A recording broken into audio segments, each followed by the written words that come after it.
What is up, guys? What is up, guys? What is up, guys? We are back. It's been a while since I've done a live stream, and my mic is super hot right now. I realized earlier today that I have not streamed since getting my new computer, and so like nothing's set up. And I set a time for 1. I'm super hot right now. The mic or me? The mic or me? So I went to go set up everything. I set 1 p.m. as being the time of the start of the stream itself, or whatever time zone you guys are in. And I get to close to it like 10 till, and it's like, crap, I have so much stuff to set up. So sorry for being 5 minutes late now. I usually try to get right on the dot of my time to stream. Because personally, me, when I watch a live stream, when something pops up on my feed saying, oh my gosh, blah blah is live, which I haven't really watched many live streams lately, but except for like No Earthly, because he's chill. But shout out to No Earthly. But no, like, I hate whenever I get a notification that says blah blah's online, and you go there and 30 minutes later they finally get on there. And it's not like an apology, sorry. No, it's just that's what they do. They let the starting screen sit there for 20 minutes and they finally get in. And so you get like 15 million ads, especially if you're on Twitch, before they even get on there. It's like all I'm doing is swatting ads. Anyways, it's my little, that's just me. I'm always like to be like right on the dot. But yeah, it's been a while since I've live streamed. Of course, I got the new system. And then the Ferrin PC, for those that missed my video on my Ferrin PC. It's in the other room. I wish I could have it like right here. It'd be so cool. It'd be so cool right here. But it's still too stupid loud. It's still too loud. Yeah, I got a nya already. I have a new chat box thing. So yay, thankfully everything's together. What the fan art with a 10. Thank you so much, What the fan art. Hope you're doing well. Peek, peek, sneak, sneak, sneak, sneak. No, it's Chida. Can I do that here? Can I do that here? I'd have to do it over here. I don't have anything to get in the way. It's just Chida. I'm going backwards. Anyways, thanks for the 10. I appreciate it. But anyways, yeah, I got the new PC, and then the season started, And I don't usually live stream during the beginning of the season because there's so much stuff to cover. But I'm here now. The season started. I'm all done with all the first impressions, and I can start streaming again. Current plans for live stream. I'm supposed to do... I'm finally going to do... God, the name escapes me every time. Somebody help me. It's the Jinrobuchi visual novel. Something Sora knows something. But anyways, that Jinrobuchi visual novel, I'm going to finally do that. And I'm currently planning on doing it the night of Halloween. So anybody that's around, it'll be evening time stream. So like current time, like it would be like 9 hours after current time, your time. It'll be on Halloween. So if anybody wants to watch me play that extremely inappropriate and gory game, I'll be doing that. And I'm planning on recording it and then actually posting on YouTube. I won't be streaming it on YouTube. So that's the other key thing there. It'll only be on Twitch. Twitch.com/ twitch.tv /otakuspirit. I have the actual name there. There's no ed at the end. So go follow me on there. And then when that happens, Yasuga no Sora, no, that's not it. That's not it. You're trying to trick me. That's not the title. You're trying to trick me. What is it? What is it called?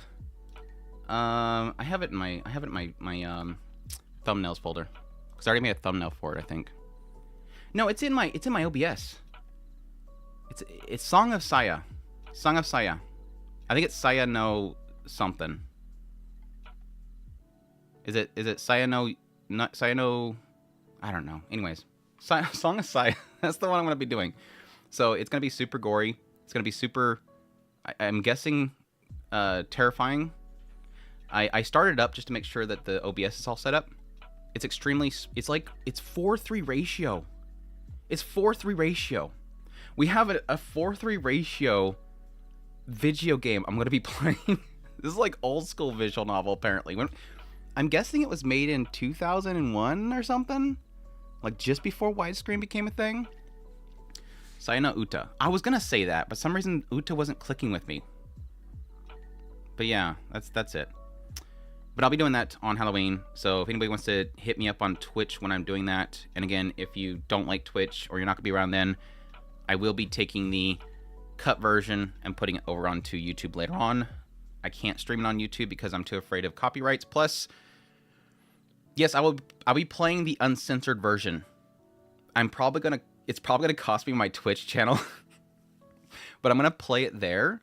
I will have a censorship card that will come up whenever a bad screen comes up, but I want to get all the cut scenes because they're apparently very story important. So yeah, I will be doing the uncensored version. I just don't. That's just one of those ones where I think so many people, like, it's like Fate Stay Night. You know what those scenes are for. You know, it's like the mana transferring and stuff like that. Whatever. But from what I understand, this is supposed to be like really story specific. So I'll be doing the uncensored version. So I've had several people say they've done it, and they just have a card that pops up that they put up whenever something bad comes up on the screen, and they've had a problem. So I guess unless you get like specifically reported directly, I won't leave the VOD up. Just cut the VOD, edit later, put it on YouTube. But anyways, that all said, that's my current plans. So there you go. Did I miss any chats? I kind of just went. Do we have Mahito on the shelf behind you? You do, but she's very hard to see. I guess if it like focuses, can I she's right next to Eddie Spencer. Are you gonna focus back there? Camera. I have to get up in order for it to do it. Over here. Can you see her now? Yeah, like right there. Right there. Yeah, she's right there. Ugh. And my dog's looking at me like I'm crazy because I'm skidding around the room. But yeah, she's up there. Very, very hard to see, but Mahito is up there. You try setting up a fan profile either in the BIOS or with Win software, like SpeedFan. I did set up SpeedFan, but when I turned it on, it wasn't... I was getting a little afraid because it wasn't activating the GPU fans. It acknowledges the GPU fans, but it wasn't kicking them on. Like, even when I turn on a game, the GPU fans weren't turning on. I don't know why that is, because I was able to like, when you first set it up, it has you actually test the fans, and it was adjusting it. So I know it controls it. It just wasn't kicking it on. So I got afraid and turned it off, and I haven't messed with it since then. I've been too busy lately. Yeah, Mahito is super cute. Like, that pose is super cute. I can't wait for the other figure to come in. I think that's like early next year. Playing on CRT would be great, right? No, the only thing I noticed when I first kicked up Sayano Uta, because I wanted to set it up for OBS, I got stuck on the 4:3 ratio thing. The opening scene is like, holy crap, this is so obnoxious. It's just got like those gibberish voicing and stuff. And I'm like, oh god, this is going to be painful to get through, isn't it? Like some really old school, like garbly voicing. It's like, oh god. I get that it's unpleasant, but this is going to be really rough to get through. Hopefully it doesn't go on for too long. No spoilers, by the way. Break a CRT out. Dude, I busted up so many CRTs in my day. Because I used to have to dispose of CRTs, and they always had me bust them. And it was so obnoxious.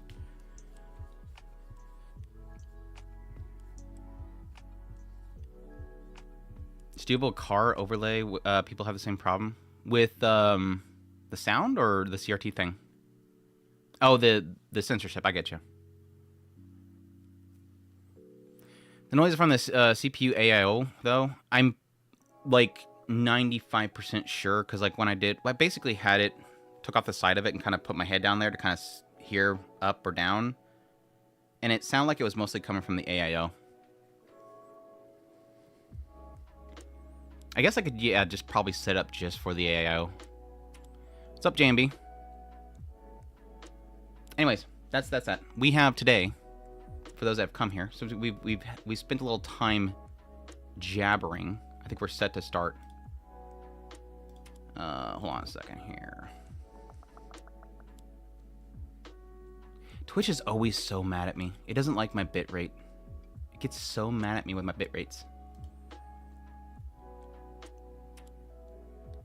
Okay, yeah. Okay. We have this today. This is our agenda today. I've done my top 10 best anime of the season so far video. If you've not checked that out later. I've done pretty much first impressions on all the good shows. There's a few other shows that I haven't done first impressions of that I do want to do first impressions of.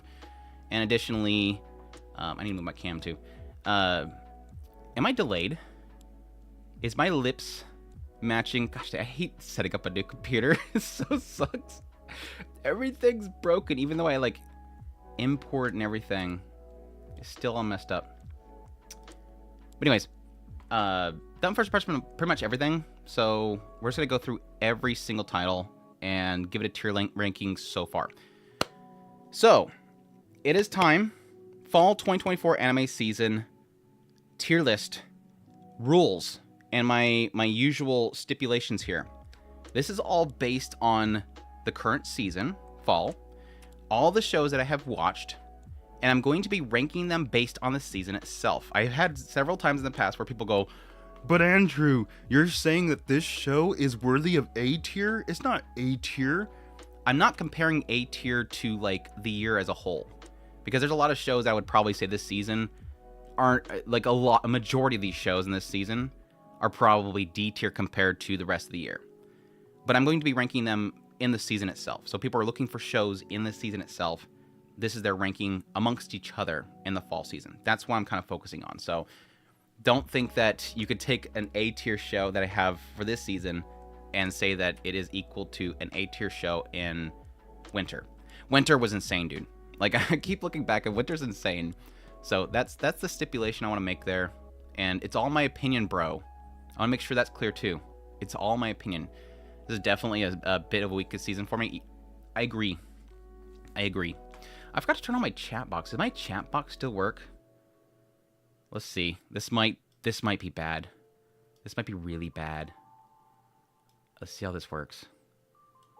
No, I don't think it works. The chat bot is broken. Yeah, well, that's fine. I'm sorry, chat can't be on the screen. No chat for the vodders either, so whoopsie. I didn't check that beforehand. But yeah, I agree. It's kind of one of those seasons where, like, I have this handful of shows that are super, super, super good. And then, like, everything else is like, we'll see. Like, we'll see. There's a lot of things that have promise, and we'll get into some of them. I think there's some that might be a surprise to some people that I think actually has some promise. But it is one of those seasons where if you want to take a break, it's probably a good season to take a break. But let's get into it. Let's kick it off. Just be sure to include My Dress Up Darling and High School DxD. They've flopped every season. I think that's like a requirement. Every single season, you have to mention MDUD and High School DxD. I follow you on MDUD, but I can't go with you on High School DxD. It just wasn't a show that I was that like super into. So why play old visual novel? Try a new one. Well, because it's like something that's been sort of a staple in at least my communities. Everybody's been wanting me to play it for a long time, like every single Halloween. And I think I made a promise like 4 years ago that I would do it, and I never did it. So I sort of have to be good on that. Plus, it's like 4 hours, like 6 hours if you want to like do everything or something like that. It's like really quick. So that's fine. Plus, I like Jinrobuchi. Jinrobuchi he's not done great stuff lately. He's not done great stuff lately. But I am a massive fan of Jinrobuchi. Like, I love a lot of his work. So that's another reason why. I feel like there's a lot of shows that look like they are made something promising. I'm not sure what that is. Uzumaki. They might be promising. Yeah. Uzumaki. I love Uzumaki. I love Jinrobuchi. I love Jinrobuchi too. Let's just start naming a bunch of stuff that I like. I do like Junji Ito. He's incredible at making unsettling and like super twisted stuff. Hence Uzumaki. I watched the first 2 episodes of Uzumaki, and I felt like the production issues were the least of its problems. I made a whole video on this. I feel like the pacing in it is garbage. I feel like they are skipping way too much stuff in it. Not there's like some massive context there. He's usually not so much about creating in my experience with him, he's not so much about creating a thought-provoking concept. He's just more about showing you something that is twisted and how people respond to it. And I felt like a lot of that is kind of yanked out of Uzumaki. And so I don't even know if I'll finish it. I'm probably going to just finish reading the manga because I was reading the manga alongside of it. I think I'm just going to finish the manga. I have it up there because I just... Plus the anime, based on the clips, it's looking like it's becoming a moving manga anyway. So Uzumaki... I'm just going to throw it in the D tier. It's fine. It's not an F tier. I'm not going to make an F tier or a trash tier yet, but I think it's in the D category. I think it's a bad adaptation. The first episode was good besides skipping stuff. Besides skipping stuff, the first episode was good. Like, visually, I did like the style of it. My visual novels, a majority of the time, are better than anime, with exception of action scenes. I mean, that's a given, because a visual novel can be upwards of, some of them upwards of 40 to 80 hours, and an anime gets 300 minutes. So, is that a big shocker? No. Visual novels are very wordy.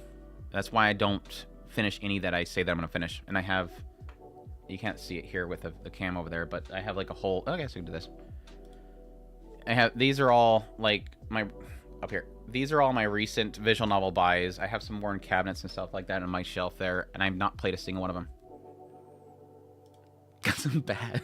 I buy them to have them, and I never get time to play. I'm just planning for that day that, I don't know, I have like some massive medical emergency, and I'm just holed up in a bed for a while, and then I could just have people bring me my Switch and a whole bunch of visual novels, or buy a Steam Deck. Anyways, the story of girls that could not be magicians, or something like that. Can I get episode 1? Get a 2? I would say episode 1 was Like, just for the season, I would probably say it's like an A. Overall, I'd probably still say it's a C. Just because of how much it skips. Hope for a new quarantine to do. I'm going to be doing this if I'm quarantined, unless they cut off my internet. That's the thing is, like, yeah, a power outage. Some, like, massive, like, utility failure. And I just have nothing to do with that. I'll turn on my car, keep filling it with gasoline, and just play visual novels. Anyways, yeah, The Girls of Magicians. I really wanted to like this show. It's super beautiful. I love the style of it. It's very unique looking. It's very gorgeous. It does reuse animations a lot. Even like reskinning animations was kind of weird. It's very beautiful. It's got a pleasant setting. It's very charming. It's just not doing anything. Like, that's my only problem, is it doesn't feel like it's doing anything. So far, like, the idea here is a bunch of, this one girl, she dreams to become a magician. She studies really, really hard. And then at some point, when she can go to a magic school, you have to get into this one class to be a magician. And they give you these little notebooks. And the notebooks is what you actually, it's like a digital, it's literally like a PDA, like an old school PDA or something like that, an old school like digital booklet, and you can like, you type in the spell that you want and it creates the spell. Whereas, like, I guess normally you can actually draw the spell itself and it will create it. And so she doesn't get in that school or that class, and so she can't become a magician. But then she gets a teacher that is going to show them how to do magician or magic with drawing them. And so she's learning how to do that. That's the setup so far, and it's like, that's it. Like, it doesn't feel like it's grabbing me. I think its biggest problem is the characters. There's a lot of really annoying characters. There's this one guy that sings all the time. He's really obnoxious. I just think the characters are not really doing it. Spending too much time whining about the fact that she can't be in the major class of teaching magic. Anyways, Inferno Torch, $10. What's up, man? Appreciate your support, man. Every single Mashoko Monday, everybody give Inferno Torch a shout out. Every single Mashoko Monday, Inferno Torch is there to support the channel. I really, really appreciate it, man. Thank you, thank you, thank you. I don't ever get to see you on live stream, so I don't get a chance to say thank you like live and everything. It's always my texting. But thank you so much, man. You're amazing. I appreciate the support. I'm glad you're enjoying the Mashoko Mondays. Finally caught a tier list live. Well, welcome, Wano. So yeah, this one, I think I'm gonna put it in B for now. I think this is a really good middle ground show to start off with. Besides Uzumaki being down there. I'm going to put it in the B area because I think it's like, it's okay. It's okay to charming. I think it still has that charm there and visual there. I want it to do good. I really want it to do good. You gotta watch all the stuff in your list or just the ones full list in season. Everything here I've watched. So yeah. I think I have some stuff that I didn't put in the list because I don't have anything to say about them. So keep that in mind as well. Witch Hat Atelier. I don't think I recall that one. That's the one that's not out yet, right? It sounds super familiar. Sounds super familiar. It did feel very much like Little Witch Academia at the very beginning, where it's like it starts off with her being like inspired by this one magician, and then she goes to the school, and then she's like a failure or something like that in some way. It's not yet. Yeah, that's the one with like the really incredible OP, right? Or not the OP. The PV was like super gorgeous.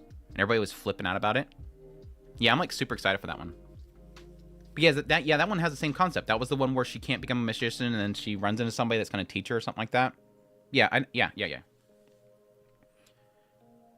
Anybody who doesn't like the video has Seer. We're not talking about Seer right now. We don't talk about Seer right now. Seer is a very sore subject right now. Yeah, I heard a lot of promise about the manga, so that's got me more excited. I don't know about the studio, though, because if I remember correctly, the studio is not, like, a really, like, high-end studio, but I'm always open for that knockout, like, that first breakout hit from a studio. They can get the budget and the planning to really take off. Because I always tell everybody, it's like a discussion that we had here recently at Discord, because it was the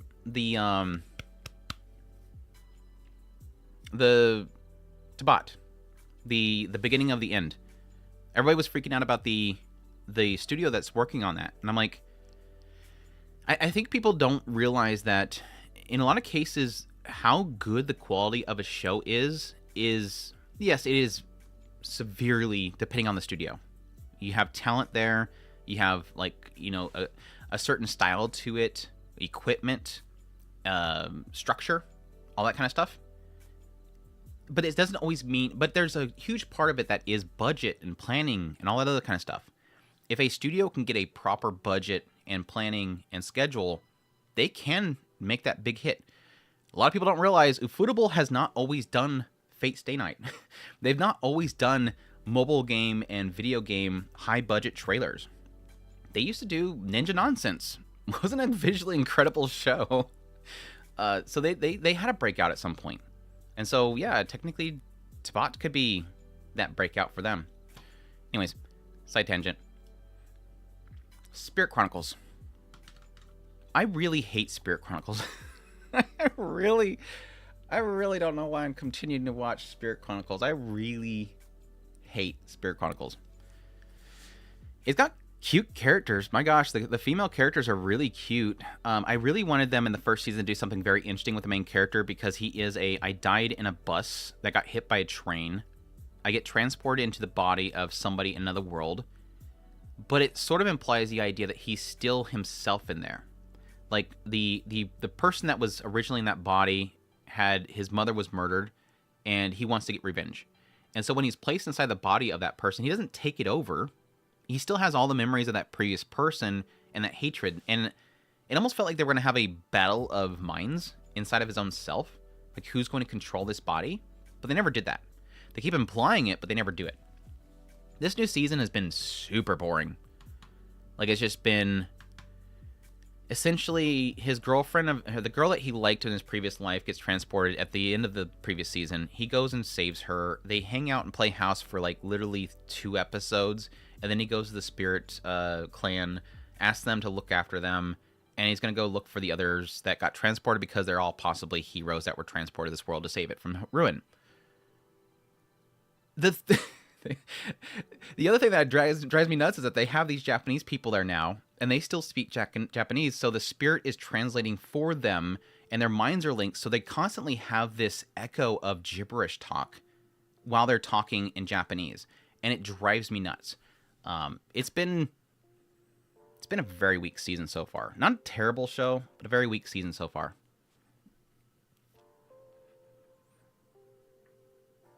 It's not the same. It's just a similar... Okay, I got you. School Days is a great show. It by far is best anime. Only problem is that it's 20 plus old. School Days is... I want to go back and rewatch that. I didn't like it, but I do want to go back and rewatch School Days and really kind of... I think it's worthy of analyzing. I know a lot of people have done it already, but I'd love to go back and reanalyze it. Vast knowledge of anime, I love it. I'll appreciate that. As long as the support there, I'll keep doing it. As long as people enjoy it, I'm gonna keep doing it. Watch Spirit Chronicles Season 1 according to Mal, but I can't remember anything. The best way I can describe Spirit Chronicles is what I did when I did my first season review. It's pretty much the case where the main protagonist, this is the first season in a nutshell. The main character, like I said, is put into the body of this one kid that's faced tragedy his whole life. He at some point gets taken in, and then he's trained by some mage, which is basically Roxy. And then at some point he leaves. He goes on a journey, and he goes throughout the world and travels around to different locations. And each village he goes to, there's some random cute girl that will fall in love with him, and he will take them on dates. He will do everything possible to give them the impression that he likes them, and that will make them fall in love with him. And then by the time he's done, he will then leave on his journey to continue his journey and completely flat out reject them and abandon them. That's Spirit Chronicles. Literally every episode, well, not literally, I don't remember. It felt like every episode, it's a new village, new cute girl that he makes fall in love with her, and then he acts oblivious to the fact that she's in love with him, and then he leaves the village, and they just sit there crying. I called it like, what was it? Making village girls cry in another world or something like that. It's literally what it felt like. I hated it. It was so obnoxious. And he's doing it again this season. Like, he's literally taking people and he's making them feel doki doki for him, and he leaves them. It's so obnoxious. Like, in this season, he goes back to the Spirit Village. And there, spoilers, soft spoilers here for anybody that did not watch for the first season, there's a cat girl there, or an animal girl there, who was on the bus with him when he got hit. And so they both know that they were from a previous world. And she really likes him and wants to be with him. He goes back there to that village, has a brief moment with her, and she gets mad because he's revealing that he's from a previous life. Gave up the secret that they had together. So he makes another one and says that he really cares for her.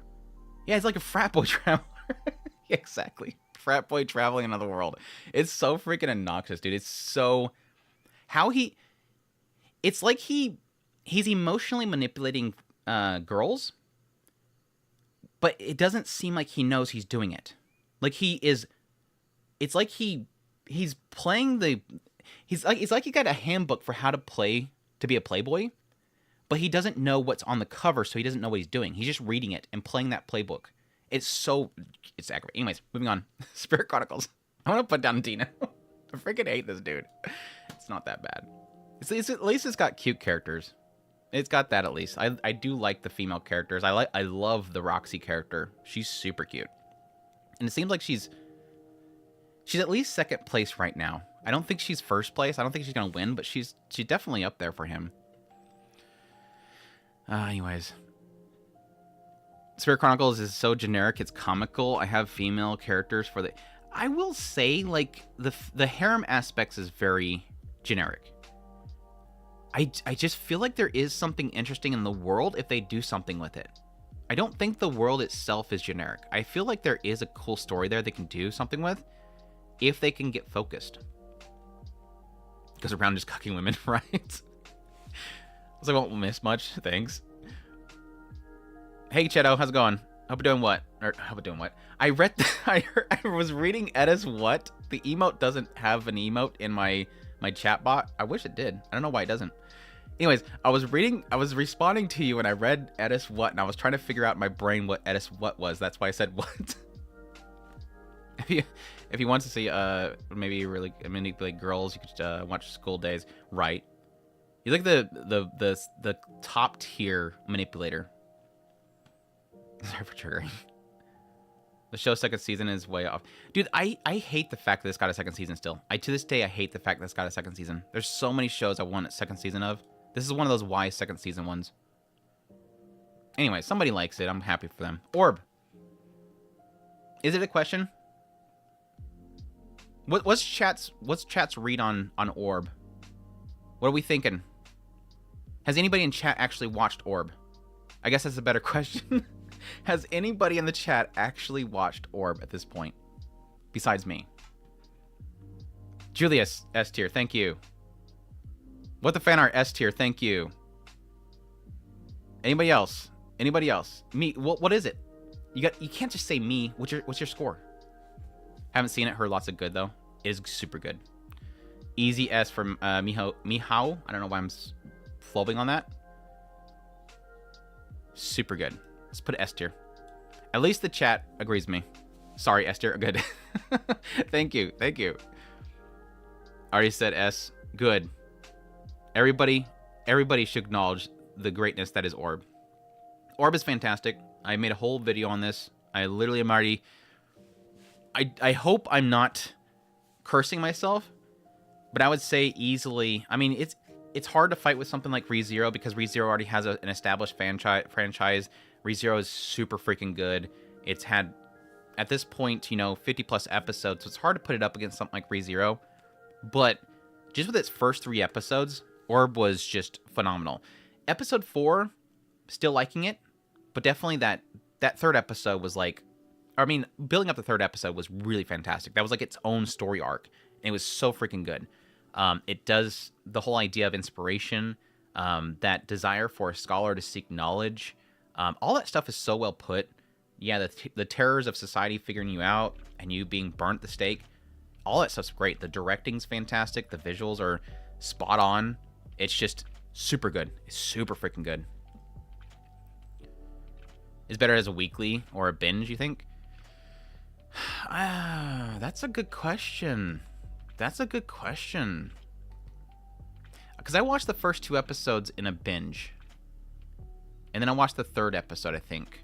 I forget. No, they had the first 2 episodes released, and then I watched the 3rd episode with it, I think, or something like that. Anyways, I don't know. If you don't like heavy subjects, it might be difficult to watch it in a binge. I think that'd be the only difficulty there. But I do find that there's probably some stuff in there that you might not want to get spoiled on. You might end up running into people that might spoil it. I don't know. That's a good question. I think either way, it'll work out. I think either way, it'll probably work. I'm not a big fan of binging, so I'm like the worst person to ask. Plan to watch all when it comes out. The type of story I hate to wait for. That would suck. I can't wait, personally. Torture scene makes me hesitant to continue because that wasn't fun. I mean, they're not really drawn out torture scenes, though, so it just kind of hits the... I mean, the discussion's there. But, I mean, it's different for a lot of people. I know that torture doesn't work for a lot of people. Like, it really is more upsetting to them than it is me, so I understand that. Timeline, make it hard to binge. My only problem is I fear they will make the church too evil just to make it evil when you know about the true story of Galileo. It's way more fault of the church. Well, I mean, they did good with the first story arc because I did like the idea that the... God, what was his name at this point? Hubert? Was it Hubert? He wasn't trying to go against the belief, he was going against the church. And that's where I kind of think that it's sort of interesting. I do like that kind of play in the middle road. In the end, yeah, I'm gonna fully acknowledge that the story itself is not fiction, it's not factual. This is fiction. So I wouldn't expect Orb to portray, like, because this isn't real. Like, these stories are not real. It's something somebody made up for entertainment. So they're gonna ham things up. Yeah, there's probably a lot of people out there that watch Orb and go, "My gosh, they actually did that." Yes and no, yes and no kind of stuff. Yeah, it was hard. If I hadn't heard great things from it, I wouldn't have gotten past the fingernail parts. But yeah, easily. If ReZero wasn't in the season, it would easily be my number 1 show of the season by far. Like, the only thing that's really kind of fighting with it right now is one we'll get to in a minute. Alpharetta. I have a mixed relationship with Alpharetta. Like, I have times where I really, really enjoy it, and there's times where it just kind of has me snoring. Like, Alpharetta is very inconsistent in its entertainment. This season's been pretty solid so far. There's a reason. There might be a reason right here. There's a certain bunny girl that is taking the front and center, who's literally like fighting for number 1 best girl of the show. That's kind of a nice plus there. But I will admit that this season hasn't been. This season's been kind of boring so far. It has been kind of boring so far. Not that it's not. I'm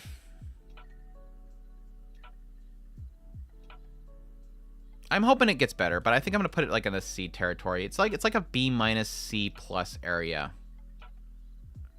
Yeah, the bunny warriors are a lot of fun. That was like one of the rare moments that it actually got entertaining.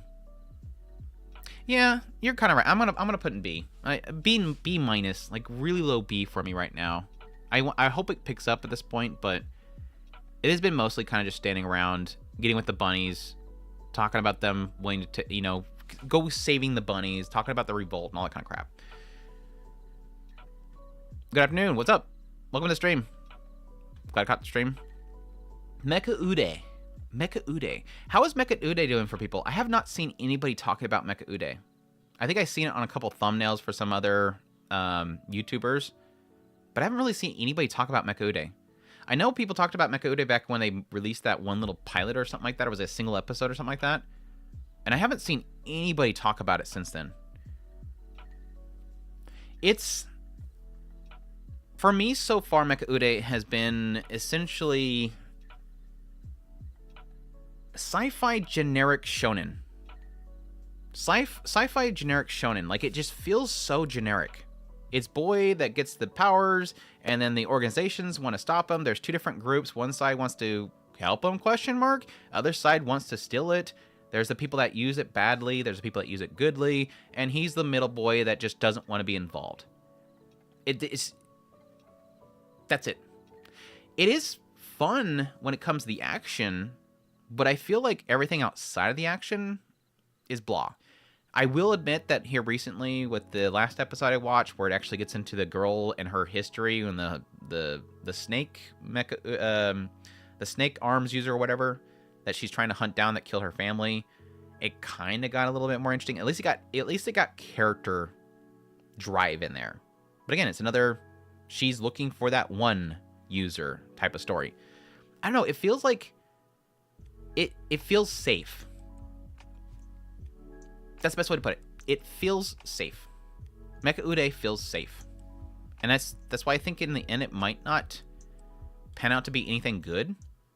It's just okay. Like it's going for okay. Visually, I'm super mixed. Like I do like it definitely is going for triggerish. Like I don't know if there's like people involved with it that are like past trigger people. It looks like it's going for a trigger style, but it doesn't always pull it off. I think the biggest issue the action scenes have is that a lot of the time it doesn't feel like it has a cohesiveness to it. Like it feels sloppy, like all over the place. You don't really know what's actually happening to the characters when it gets really high paced. But it's entertaining. In the end, it's still entertaining. I don't like shonen. I really like it. Reminds me of like a modern day Metabots. I don't think I've ever watched Metabots. Mecha Ude is a strong meh. Yeah, it's playing it safe. At least I'm not alone on that one. It's still entertaining though. It's got a good style to it. I will say that the style of it's great. I like there's a thing about having. Here's the question mark that I have for a lot of people. Because I think they revealed it here recently. For the longest time, I was wondering because it says that the actual arms has to attach to a body part, and his somehow attached to his hoodie. But normally it has to attach to somebody at some location. And for the longest time, I was trying to figure out where the girls were being attached to. And I was trying to figure out if it was her thighs or it was her butt cheeks. And I think it pretty much revealed here recently that it's her thighs, which is really funny. Because it just comes out from underneath her skirt. And I'm like, so is it on her butt cheeks or what? Because she has two of them. And I would hope she has two butt cheeks, so. She has two thighs, though. Acro Trip. Saturday morning cartoon vibes. Pretty much. Yeah, pretty much. Acro Trip. I want to like Acro Trip so freaking much. I just want another gushing over magical girls, let's be honest. Acro Trip is like a C. I think Acro Trip is a solid C. Like, it has some really good moments, but it's so... If it doesn't have Berry Blossom involved, it's super boring. It is super boring whenever Berry Blossom's like... If it's just Date and Chroma, it's super boring. It's the usual... He's a dysfunctional bad guy, and it doesn't have... Its jokes so far just are not working. Drop the show after episode 3. I mean, that's a good... It's a good call, I think. For now. It's a good call. Seems appropriate. Acro Trip is gushing, but you can't watch it in the living room. Acro Trip is a gushing over magical girl that you can actually watch in the living room. Pretty much, yes. I mean, that's the problem. Is like when I started watching Acro Trip, I made the joke about it, made it my thumbnail, and I still hold to it. It's like, if you couldn't watch gushing over magical girls because you didn't like how inappropriate it was, Acro Trip's an option because it technically is doing similar things, but I just think its writing is so weak that it can't carry it. And I think even with, if you were to censor the crap out of gushing over magical girls, like cut out every single inappropriate scene in that show, it would still be miles more entertaining than Acro Trip. Thousands of miles more entertaining. Because what what Gushing Over Magical Girl does outside of the ecchi is it nails the creation of a villain. Now, this can do it eventually. Acro Trick can do that eventually, but it's not really doing that. Like, Gushing Over Magical Girl gets more in the idea of her, like, just becoming extremely perverted in the mind. Like, completely twisted and perverted in the mind. She's becoming the villain. Whereas this one feels like she's just a fan. And that's fine, but it doesn't really... If she's a hyper fan, it's not funny unless Berry Blossom's actually there to trigger it. That's like the phone call I think that was the best scene in Acro Trip so far. Is that point where they want to call the Berry Blossom and tell her that they have her familiar hostage. This is her sidekick, basically. And Chroma calls first, or he calls... Yeah, he calls her first, but the number is to the familiar. And he's in the room. And he tells the familiar over the phone, while he's in the same room, get Berry Blossom on the line. So he's like, okay, calls up Berry Blossom. Now he's able to talk to her. And then he geeks out, gushes blood out the nose, and passes out because Berry Blossom's too cute. So Date has to finally pick up the phone, and she picks up. And then she becomes overcome with joy because she's talking to Berry Blossom. And then ends up telling Berry Blossom, your familiar's here, please come pick him up. Like, she literally doesn't do like, haha, we have her, now you're gonna meet our needs. She literally just tells her, your kid's lost, come pick him up. It was such a great scene because it had Berry Blossom involved. But they don't do that. It's weird. Anyways, rant done. Inverted Bechdel test? What is the Bechdel test for magical girls? It's bad if it doesn't have the magical girl, right? Like, it's a show about a person that's obsessed with the magical girl, and the magical girl's not there. Anyways, why'd I put this in here? Why'd I put this in here?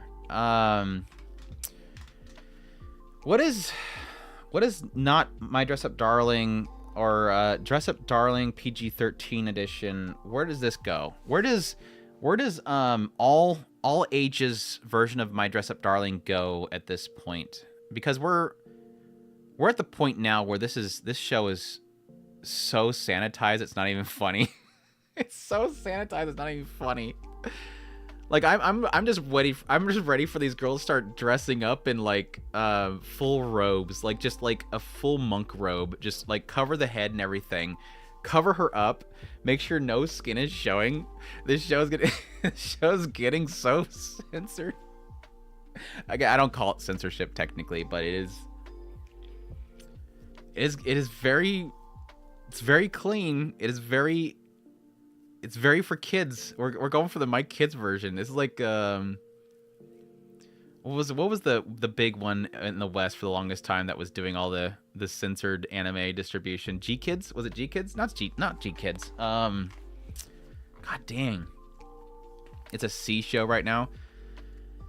This show started going downhill for me probably around the point where she went to the convention with God, what's her name? Is Nagimo? Nagi something. The moment that she went to the same one as Nagimo, it started losing me. Like, is it 4 kids?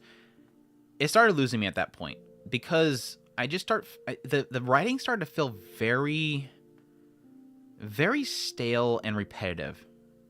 Like, introduce new character has like lifelong drama, but then character sees Lirisha, and suddenly their life is fixed.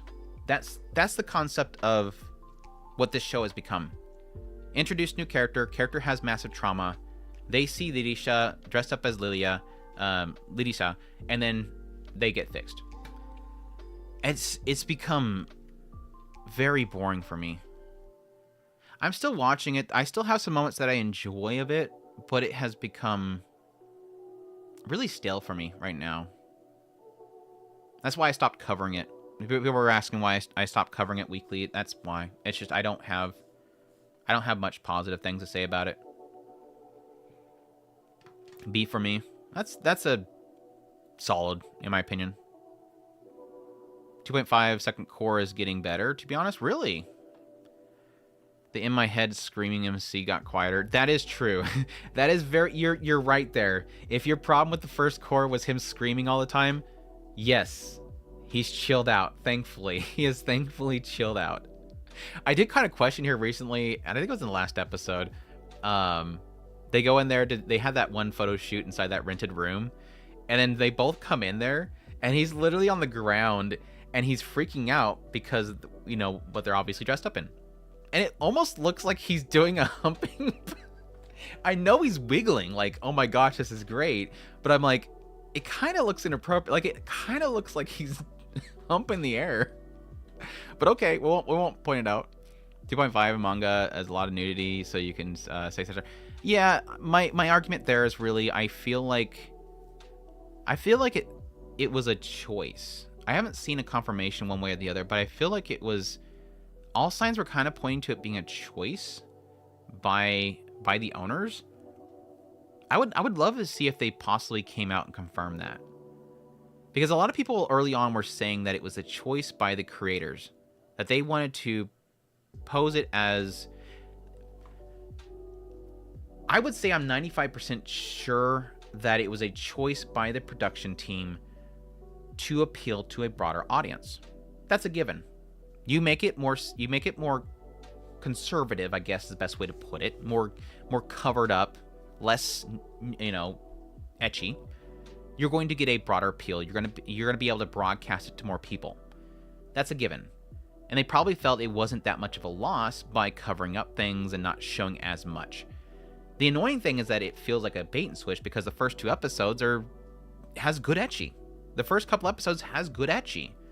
So it almost feels like they're bait and switching the people that wanted the ecchi, while at the same time making it more covered up for those that don't want it. So it's like, who are you selling to, honestly?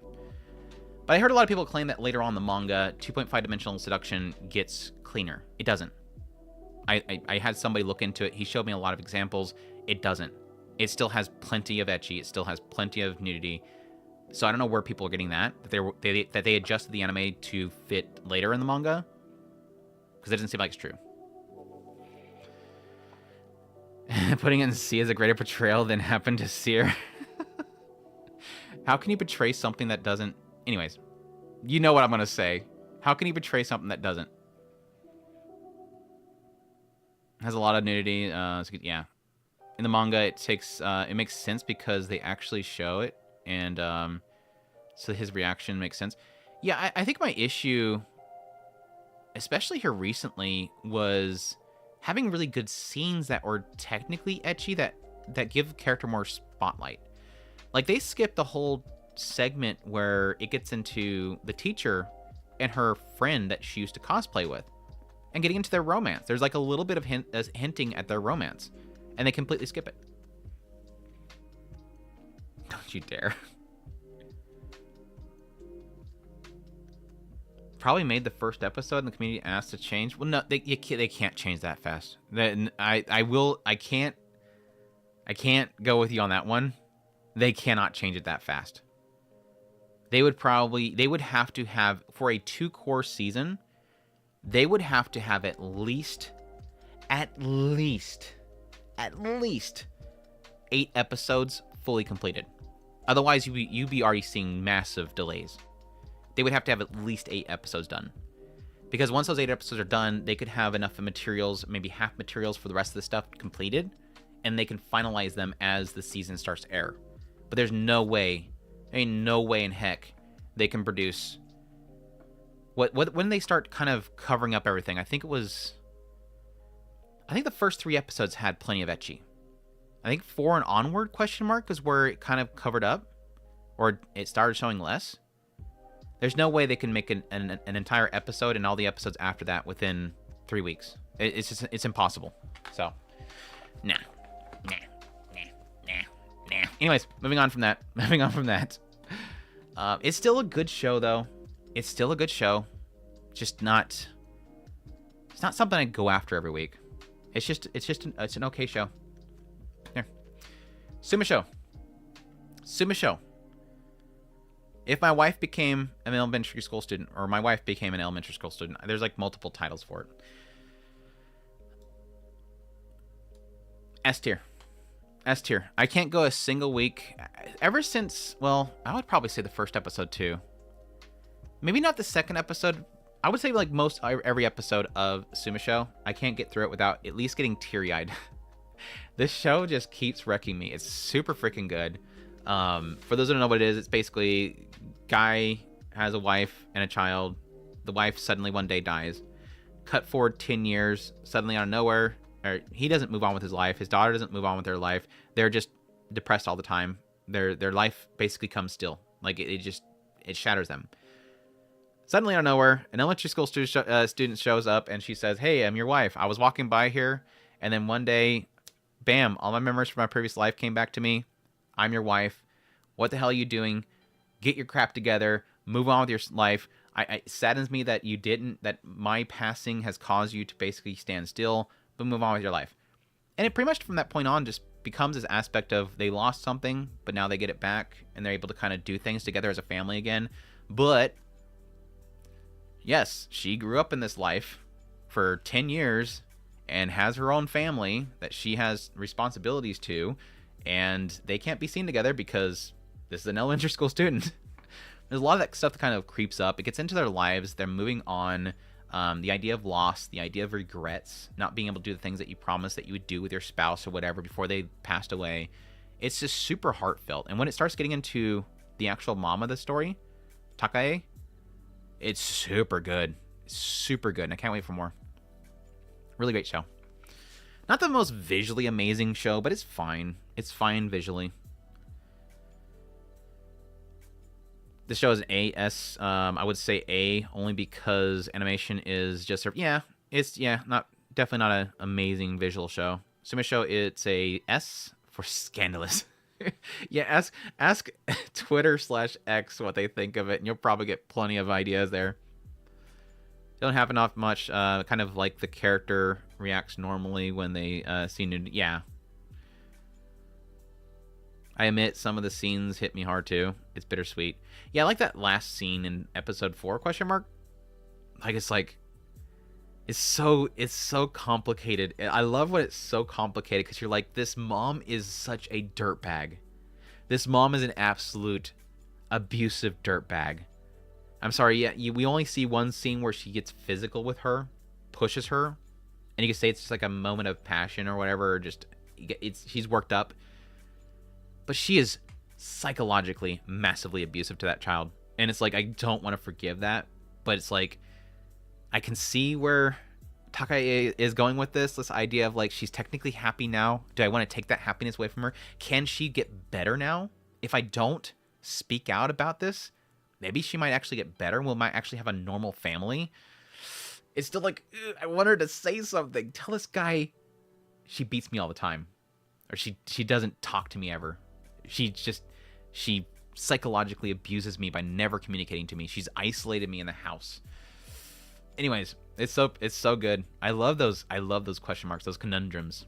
Flawed characters that do horrible things that make you go, "Oh, by the way, do you want to empathize with them now?" Sucks. Angry because they think it meant to be lewd. Yeah, I mean, it's like the whole thing like later on where he actually technically writes up a marriage proposal. Now, granted, it is of his wife's name on it, but it's still yeah. Cotton 4K moment. I mean, I don't see it as that. That's the problem. Is it's like it doesn't portray it as that he's attracted to this child. It's just he's able to talk to his wife again. That's all it is. If you could take the visual out of it, that's all it is. And so it is kind of a conundrum there. But I think what I like, and this is anime in general. Suma Show is a great example of why I love Japanese storytelling so much. They will do something like this that makes you go, "Oh, is it doing what I think it's doing?" Where he's attracted to an elementary school student. It presents something like this in order to create a what-if scenario. What would you do if suddenly somebody that you loved so much instantly dies? Like, gone. And then suddenly somebody shows up and says they're them. And then you have that moment to reconnect. What would happen? Oh yeah, but now you got to realize she's still in school. She still has a mother. And that mother would freak out and go to the police if they were caught together. What would happen? Okay, now she has to go back to her previous life. She has a mother that's not going to let her. She doesn't have. What this presents really is that she has no independence. That's the key thing there. Yes, there is the element that she is younger, much younger, in the age of this should never be a thing. He should never be anywhere near this girl. It's illegal. It is very much so frowned upon, and it should be frowned upon. But what it presents to the story is that she lacks independence. She cannot do things. She's bound by societal locks. She's bound by a mother that has full authority over her. That's what it presents. It doesn't want to get into the idea of them getting together. The only thing they've really done is he says, in 8 more years. That's it. That's all it really says. He says, in 8 more years, we can get remarried.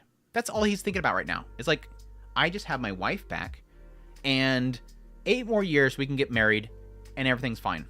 We can be a couple again. He's not physically attracted to her whatsoever. It's just, my wife is here. The brain of my wife is here. That's really what it is. But the willingness to explore this is what's so fascinating about it, and that's why I love it. That's why I love Japanese writing, is they're not afraid to create the scenario to make the what-ifs. That's like Higehiro. Higehiro is another great example. It should never happen. It should never exist. But because it exists, it creates the question mark of what would you do? I like that. Yeah, he loves his wife, and it shows multiple times he sees her and is like, yeah, that's something that I think the anime is definitely doing that. The manga does it, but not very often. The anime, I feel like the anime is trying to burn that into people's heads. That's what's happening here. He verbally says it in the manga often, but the anime is trying to show it visually, and I think that's great. It shows a visual perspective of what he sees.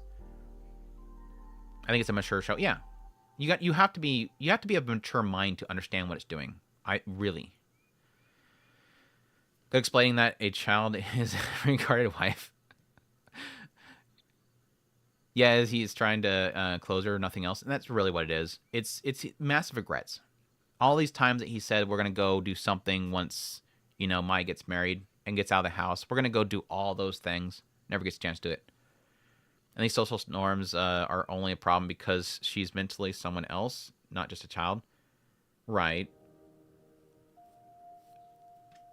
Western culture grow weak to challenge ideas and storytelling. Right. That's why I think it's the problem is we've become so stagnant over here. ReZero. I wonder.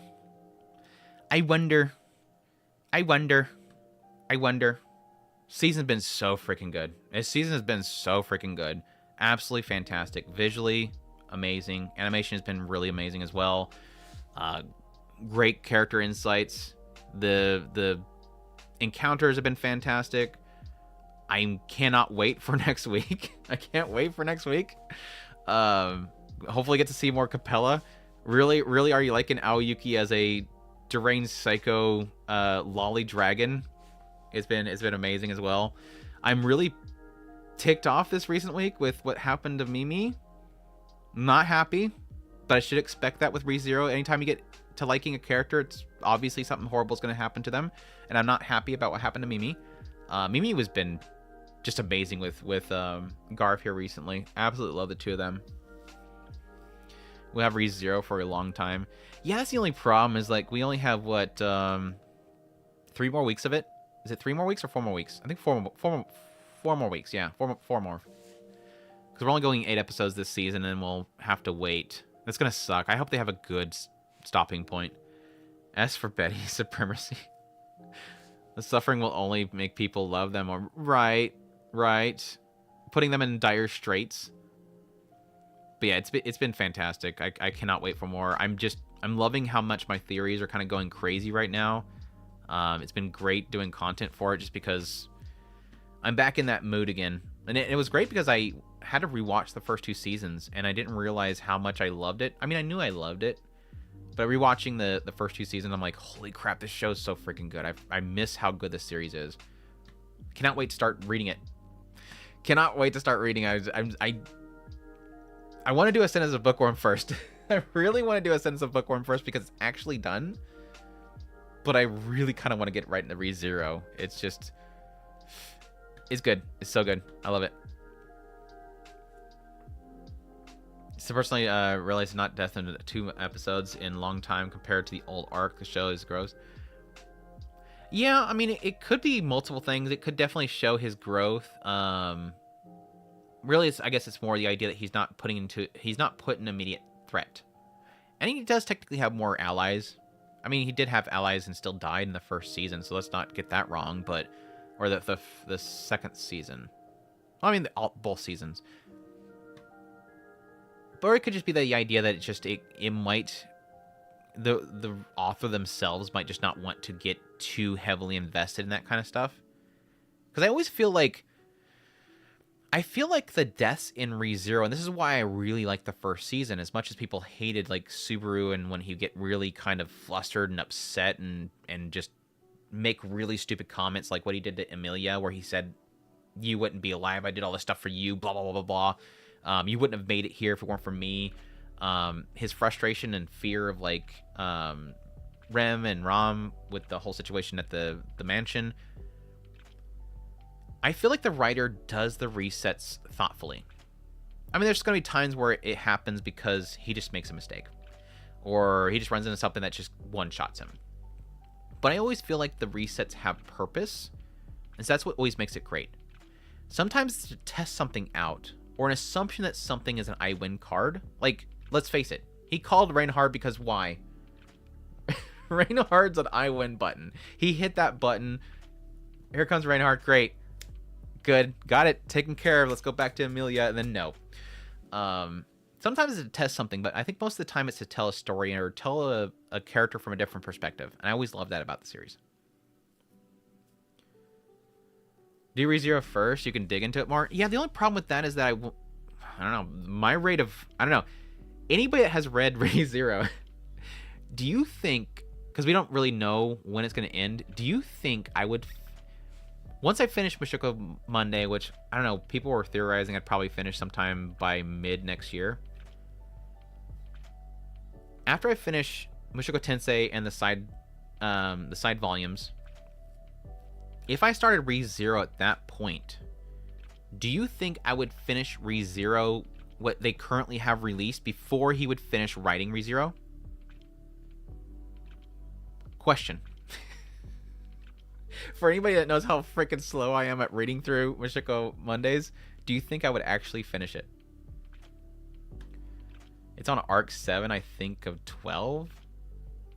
They're doing 12? Or there's only 30 volumes already? No.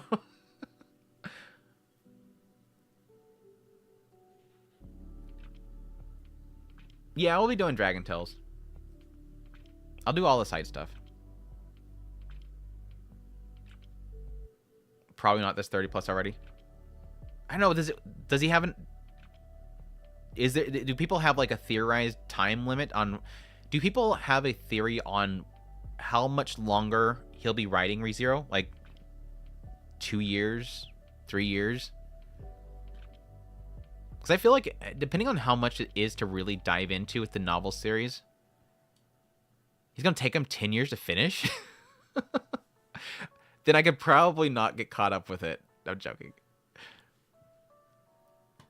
I don't know. I'm probably going to go into ReZero immediately. I mean, as much as I want to jump into Ascendance of Bookworm, I might end up doing Ascendance of Bookworm on the side, maybe. If I can figure out a better scheduling for this stuff, or maybe kind of slow down how much I do. Or, I mean, there's always a chance that eventually I can get an editor. Somebody that would stomach editing my Mushoku Mondays, which I wouldn't wish upon my worst enemy. My Mushoku Monday edits are such a pain in the butt, dude. Like, absolute horrific. Like, it takes me, and I'm not like a professional editor or anything like that. It takes me,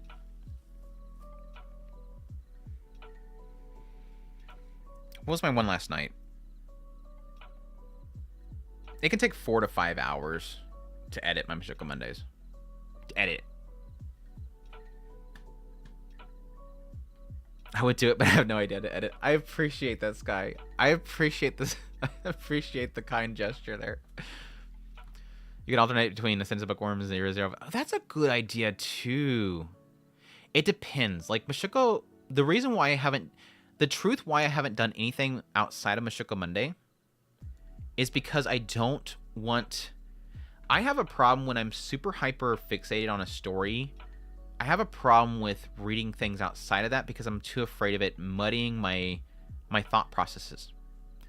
It's fine with anime, honestly, but there is times where if I try to read more than one thing at the same time that I want to really dig into and deep dive, if I read something else, it messes with retaining things that I really want to deep dive into is really what it is, if that's the best way to put it. If you start ReZero, you will never, because the author will continue for the next 10 years. Well, if I get caught up with ReZero, I would switch over. That was my big problem, is I didn't want to. I mean, that's the thing. I mean, it can always turn into a thing where if I get caught up with the end of ReZero, I can just, excuse me. If I get caught up with the end of ReZero, I can always switch over to Ascendance of a Bookworm, and then once another volume comes out, I'll be there with everybody else to read it. I don't know. I'm still not 100%, but I'm just pretty sure I'll go ReZero because I just know that so many more people that follow Mashiko Mondays do ReZero. But again, I want to do Ascendance because it's done. Yeah, and Ascendance of Bookworm is probably not going to be like super... I don't think my coverage of Ascendance of Bookworm is going to be that long. I really don't think it's going to be that long. I mean, somebody that has read Ascendance of Bookworm can correct me. I don't think there's going to be like some super heavy stuff to really analyze with Bookworm. But I could be wrong. Anyways, back to the tier list. Sorry for the folks that are here just for the tier list. Sorry, I do this every now and then.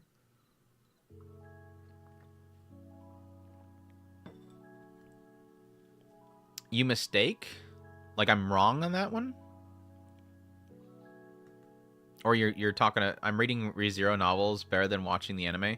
The anime is super good, but yeah, I would imagine that the novels is they're not gonna adapt everything. The anime is really good. Like there's almost a side of me that if I could, this is a hard thing for me to say. If I could choose between how do I put this? If I could choose to have all of Mushoku Tensei adapted with the visual quality of ReZero, I would do it. And yes, that would be me sacrificing what I think was an incredibly well-directed first season. Now again, I acknowledge not every shot in ReZero Season 1 was perfection. There was some rough points. But overall, visually, I think Season 1 of Mushoku Tensei visually was incredible. Especially the backdrops and everything and the directing. But if I can get the... I feel like ReZero is more consistent visually than Mushoku Tensei is now. Like, yes, some segments of Season 2, Part 2, looked really, really good. But let's face it, Part 1, Season 2 was rough. And quite a bit of Season 2, Part 2 was rough. Yes, I got talking about ReZero Mushoku Tensei. Mushoku Tensei got poached of Oblivion? What? Yeah, we get welcome to the stream.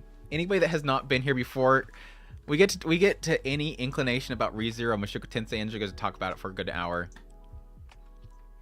Bookworm anime cut a lot, especially since the heavy stuff if you're coming. Oh no. I'm not saying that there's not cut content. Yeah, I agree. I fully agree. There's going to be a lot of stuff to cover that's not covered in the anime. I just mean stuff to really deep dive. I guess my hope is for actually covering, or at least doing novel analysis, that the stuff that's cut is going to have some really kind of deeper, complex stuff to really kind of dig into. That's my hope. But I love it. Don't get me wrong. I absolutely love Bookworm. That's why I want to read it. That's why I got the whole book series up there. I want to read it. Ooh, Azop is throwing shade. That's the stream. Thanks everybody for dropping by.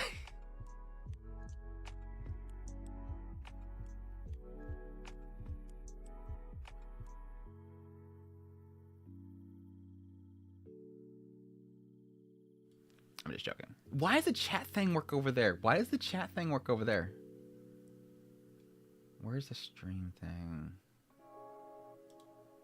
Oh, okay, there it is. It's working. All right. We'll see how long this works. Yay. For the VOD watchers. However long this lasts, you get to have your chat. Is it even working?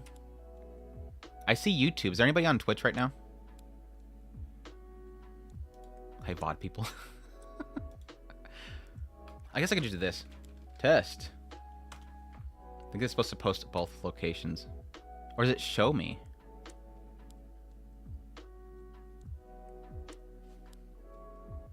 Test. It's not it's not showing Twitch. Is it there?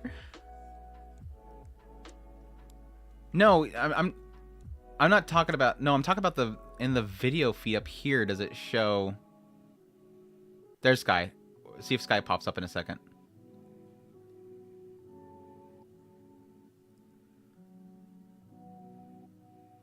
It's not working. Stupid chat bot. I'll leave it up anyways.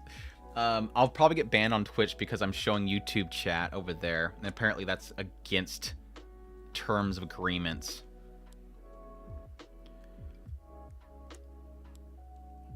And you're getting testy again. Anyways, that's fine. That's fine. No, we just tested it. Sky put something over there. It didn't work. What's my Twitch? Twitch.tv/otakuspirit. Same as over here. YouTube.com/otakuspirit. The only thing that's off is X and Twitter. I have experited over there. Somebody else stole it. Anyways, Mao, let's get back to the tier list. Somebody let me know when the chat over there breaks, because I'm sure it'll break eventually. Bookworm is shoujo? No, I don't think it's shoujo. I think it's seinen, isn't it? I think Bookworm is seinen. Which is demographic. It can be for anybody, really. That's just really a demographic. It doesn't mean that it's geared towards it. What is? It's geared toward it, but it's not exclusive. It's not exclusive. There you go. That's the best way to put it. Anyways, Mao 2099. I like the setup so far. I only have 2 episodes to work by on this one. I do like the setup so far. I'm curious what direction it's going to go. If it's going to go in the Devil's a part-timer route, where it's just goofy shenanigans of guy trying to make it in the new world, or if it's going to really keep on what it presented in the first episode, which is his rise to power. That's my biggest question mark, because I think with Devil's a part-timer lost me the moment it tried to start building up the overall story, and it lost focus of being a goofball. And so that does give me a little bit of hesitation there, is if this one will do the same thing, and that won't work. The season VTuber show. Does he do legit nothing but VTuber? I assume based on the PV that was just a one time he tries it and he goofs up. It'd be funny if he actually keeps to being a VTuber. Hopefully it doesn't play too much on VTuber jokes, because the VTuber Legend was, for me, not enjoyable. But we'll see. But yeah, so far, my B is getting really heavy right now. I'm gonna put it in B for right now.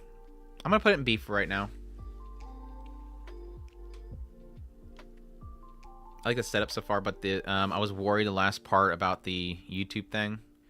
Yeah, I'm like I said, I'm curious if it's actually going to be something that's central focus, or if he does it and it's just he fails and moves on. Anyways, Amagami Sisters. I really am enjoying Amagami Sisters. I think this one has been probably, I wouldn't say it's like a big surprise, because I did have a couple people saying that there's a promise in this series. Like, it has a decent kind of harem plotline for it, rather than it just being the status quo for harem. I do feel like the first episode, a little bit into the second episode, it does hit all the major points. Like, it's like, oh, hey, this is a harem show, let's hit all the jokes. Haha, we had the walk-in. Haha, we did this. Haha, he lifted up their pantsu and put him on the drying rack. Okay, we hit all the jokes, now what? And I feel like after it got that stuff out of the way, it does feel like it has at least some solid chemistry with the characters. I do. This is rare. This is a rare case of a harem anime where I like all the girls. Like, yes, Asahi's obviously number one because she's the mischievous little sister and she's a little gremlin and I love her. But I like all of them. Like the big sis she's hot and she's got like a nice kind of personality to her. The middle sis, thought that I would hate her because she's kind of the cover girl, like poorly presented tsundere. Like she is like one of those kind of cover girl harem poorly presented tsundere characters that really fixes too quick, but she's turned out to be really solid. I like her personality. She's a hard worker. So it's kind of a rare harem where I'm like perfectly fine with any one of them winning. But obviously, again, Asahi's best, so.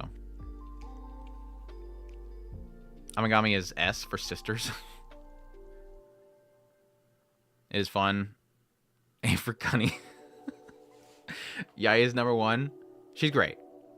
Well, you didn't like the quintessential quintuplets, all the characters. Quintessential quintuplets, I hated the big sister. I hated her.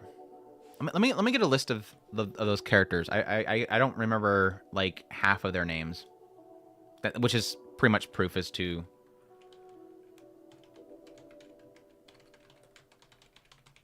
the problem with quintessential quintuplets. Two of them I really liked. The rest, eh. Miku's best girl, obviously. Quintessential quintuplets characters. Miku best girl. She should have won. She's best girl easily. And she's literally the Miku is the pet girl of Sakura-sa character. Where like the show out of nowhere like super focuses on Miku. This is the one. And it kind of pairs them all the time. And at the very end it flips it. Now I'm fine with the ending of quintessential quintuplets. But you have to admit that was a stupid thing where it's like this seems like the choice, but because of this past, this is the choice in the end. It doesn't make any sense, but I was still fine with the ending. Nino I really like, but I felt like it didn't do enough with her. I really do like her. She's the tsundere character. She's like the legit tsundere character. Itsuki? Who's that? Who's Itsuki? Can somebody tell me who is Itsuki? I don't remember this character. I think she was in the show at the very beginning. I think she shows up later on, but I have no clue who she is. Yotsuba. She's tied at second best girl with Nino. Like Nino and Yotsuba, they're both like my tied for second place. And yes, a lot of that has to do with Yotsuba's seiyuu. I think her seiyuu is incredible. Most of the characters have great seiyus.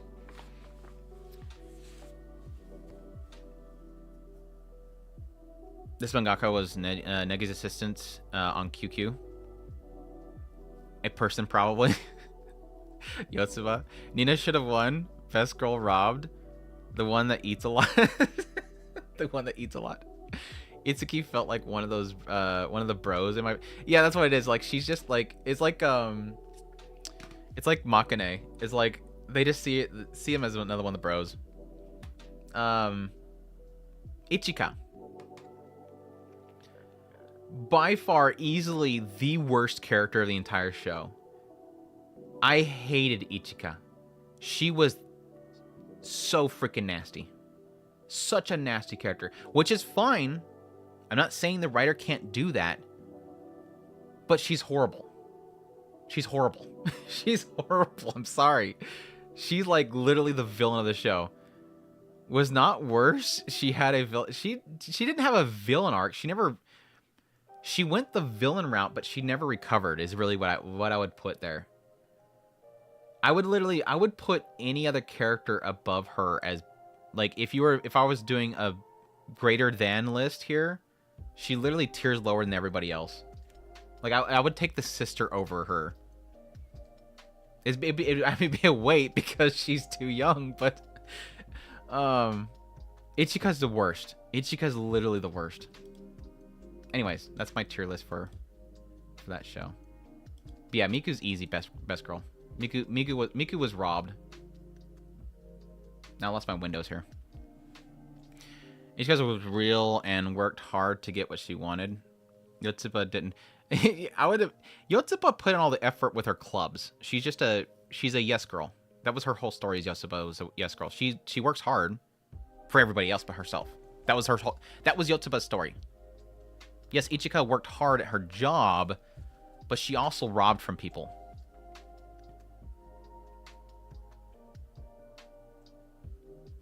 Joey favorite one is Ichika. It tells you a lot.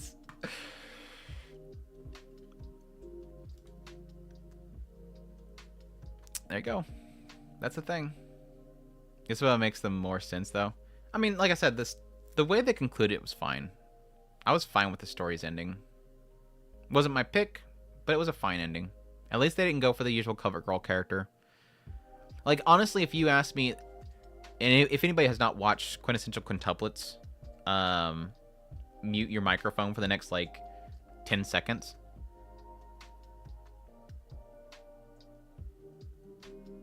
If you asked me who was going to win in the end, I would say it was going to be Itsuka. Or Itsuki. And the fact that it wasn't Itsuki in the end was a surprise to me. So, there you go.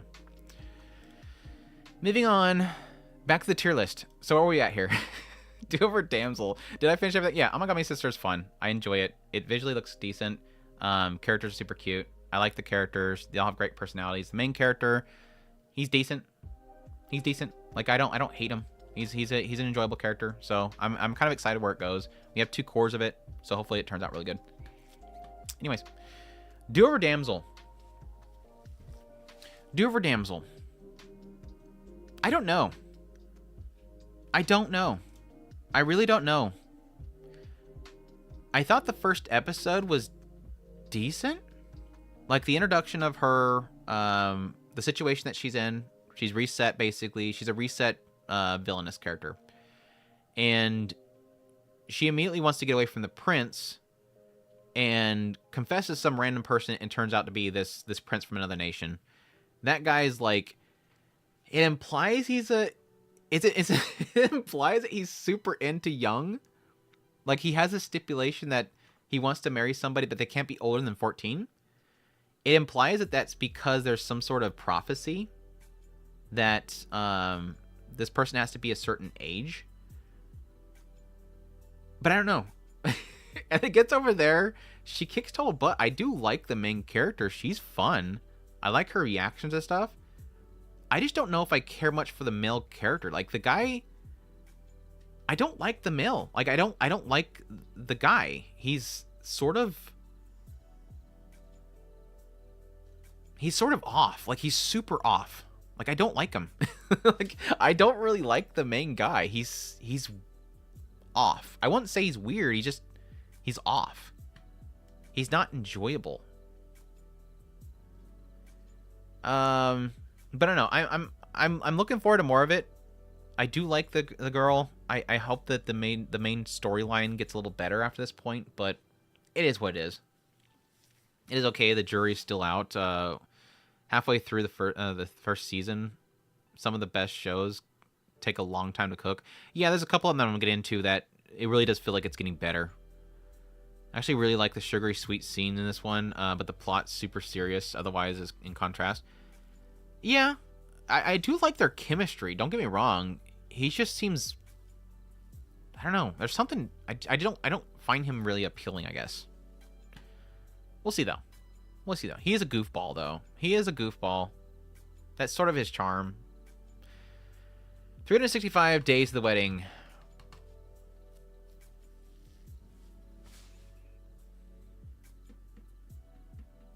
I'm cooling off on this show. I think early on I felt there was promise here.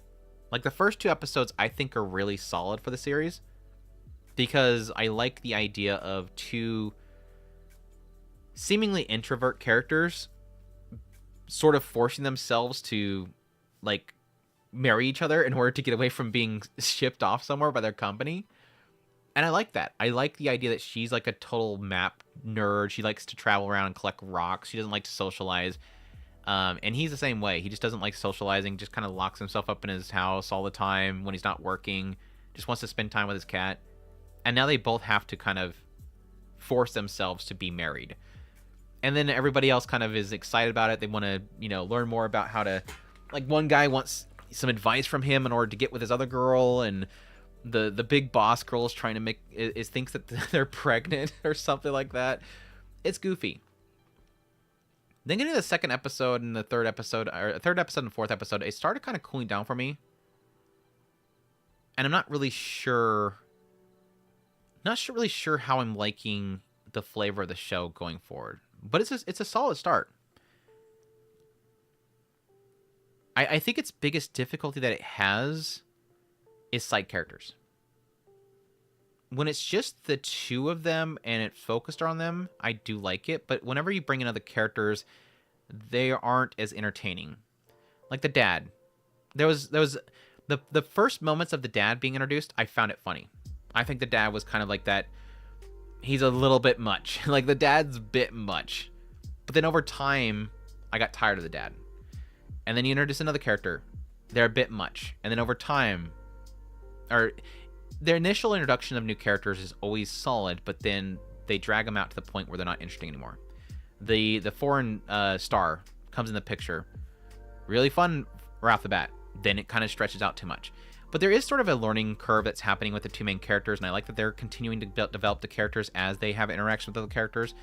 But I don't know, it's a promising start, starting to cool down on it, but we'll see. I'm gonna put it in the A though. Compared to everything else, I think it's in A territory. Again, for those who don't know, this tier list is based on this season. They're compared to each other. First time I go to Alaska is because I would love to work in a foreign country. I've heard nothing but bad things about Alaska. That's the problem with Alaska. I've heard nothing but bad things about Alaska. I don't know that I'd want to live there. I mean, it would be nice for me because I'm so, like, I don't really go out much. But I've not heard very good things about Alaska. The locations I've seen of Alaska look gorgeous. But just, I've heard too many horror stories about isolation and stuff up there.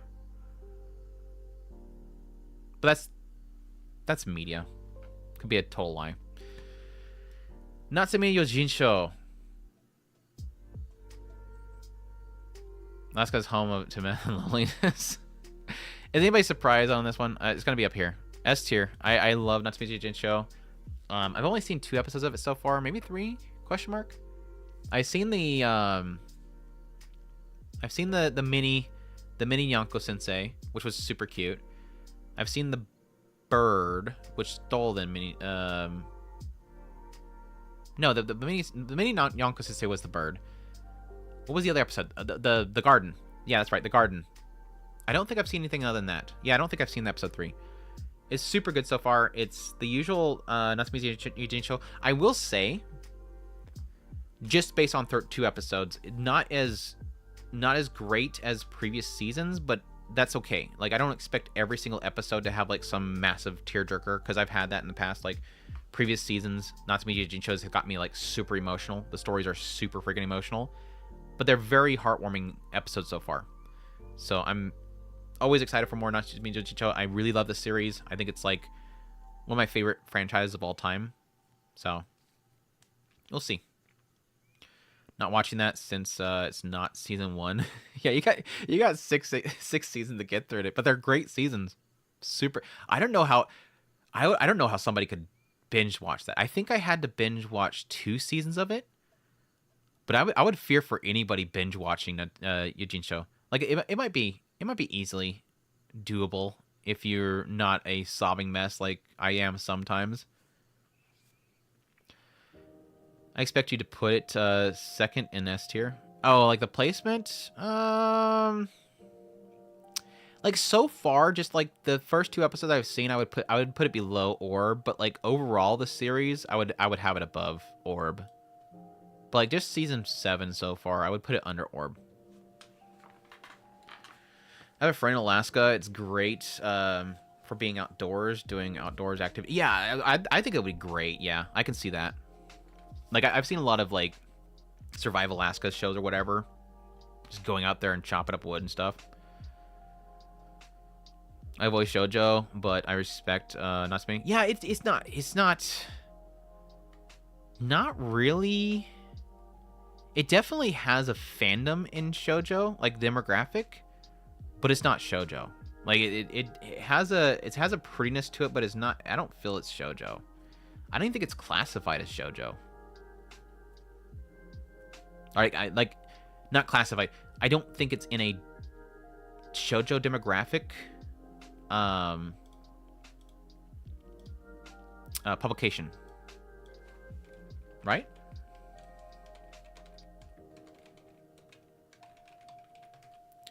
I just started watching the live, and seeing Orb in the S section is awesome. Dude, it's great. Orb is amazing.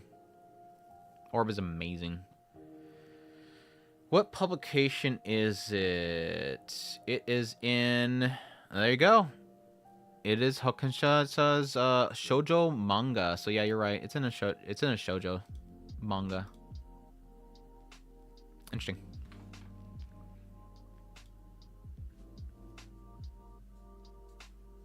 It is shoujo demographic. Yeah. It is shoujo manga. Yes. All right, there you go. Yamato PG Jane showed easily S tier for me. Sword Art Online Alternative Gun Gale Online or part 2, or is it season 2? I think it's season 2, right? I don't remember. Anyways, I think it's season 2. I'm enjoying it more than the second half of season 1, but less than the first half of season 1. That's my best way that I can describe my like for this current season of Gun Gale Online is that it's better than the second half of the first season, but less better than the first half of this first season. For those who don't know, I hated the second half of season 1. The moment it got super like serious, I turned off. I'm like, okay, whatever. Let's make this into. We have to constantly do the death game. Like, we cannot not do the death game. The series is that I think Gun Gale Online, alternative Gun Gale Online, I think it's at its peak when it just has fun. Just have fun. You're playing a freaking online game. Nobody's gonna die. Just have fun. And it's doing that good so far. It feels very Call of Duty right now with the whole, like, you know, territories seeping in. Like, it's very, what's the other game? Shoot. There's tons of games with it now, but yeah, it's doing the whole kind of territories are sinking in. Yeah, Fortnite does it too, yeah. I was thinking PUBG, yeah. It's very PUBG. Because I think PUBG... Didn't PUBG... Weren't they the first ones to do that? Battle Royale, yeah. Isn't PUBG the first one that did the territory that's shrinking? I'm sure something else has probably done it before then. But anyways. It's been fun so far. Still not one of my favorite franchises, but it's enjoyable.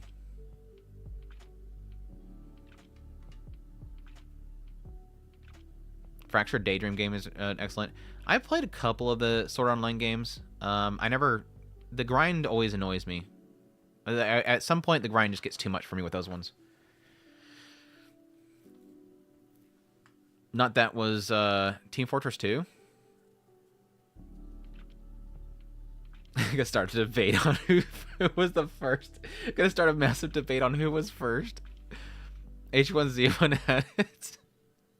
We're just gonna keep having this discussion about which one did it first. Which one did it first?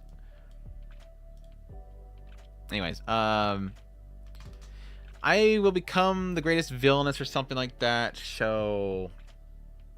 This is one of those examples of a show where I think it has a great. It wasn't a great start. I mean, the very beginning of Villainous was okay. And then it kind of built up a really solid first episode. Then getting into the following episodes, it kind of started to... It got good, and it kind of came to this kind of stable area. But the recent episode, potential. Like, this is one of those ones where I'm going to say it has potential... But not that it will deliver on that potential, but the recent episode showed me this show has some massive potential if it actually executes on this. But it wasn't a great start. Like, there's like a lot of the stuff about the outside area with the commoners and her visiting on a regular basis, and A couple question marks as to how she's portraying her villainous nature. The whole joke is that she's trying to be the greatest villainess, and everybody just sees her as incredible. But the recent episode really kind of shows this idea of now that they're in the school. Again, this is based on an Otome game, and she is the villainess. They're sort of portraying it as that everybody is charmed by the main girl, the heroine,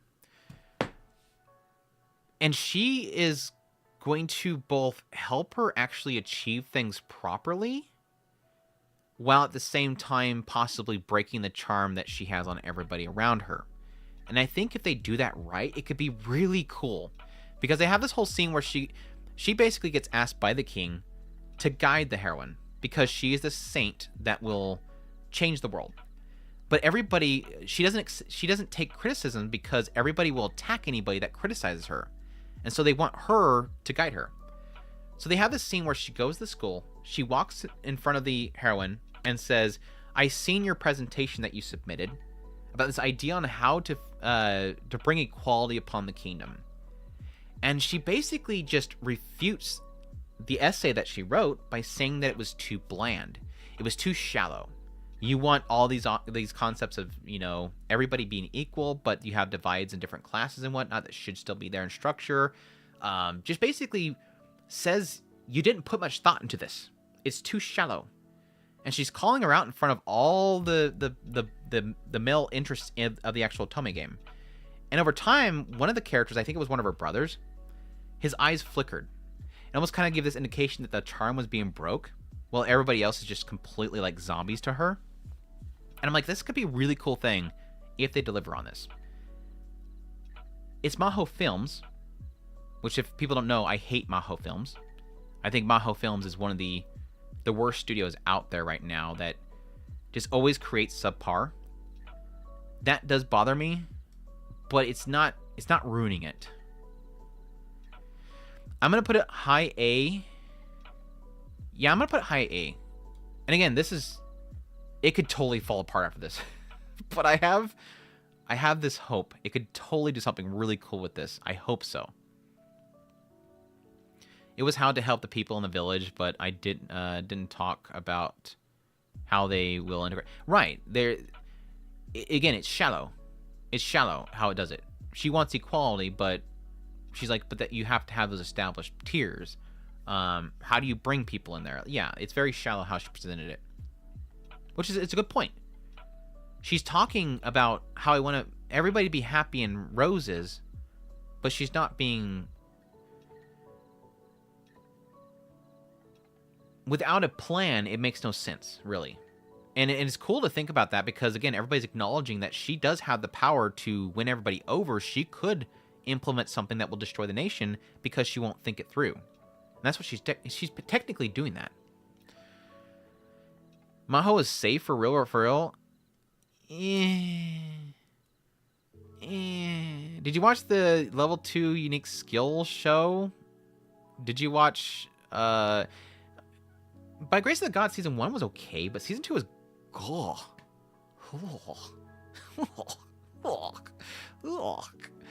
No. What was the other show that Maho Films is doing this season? There's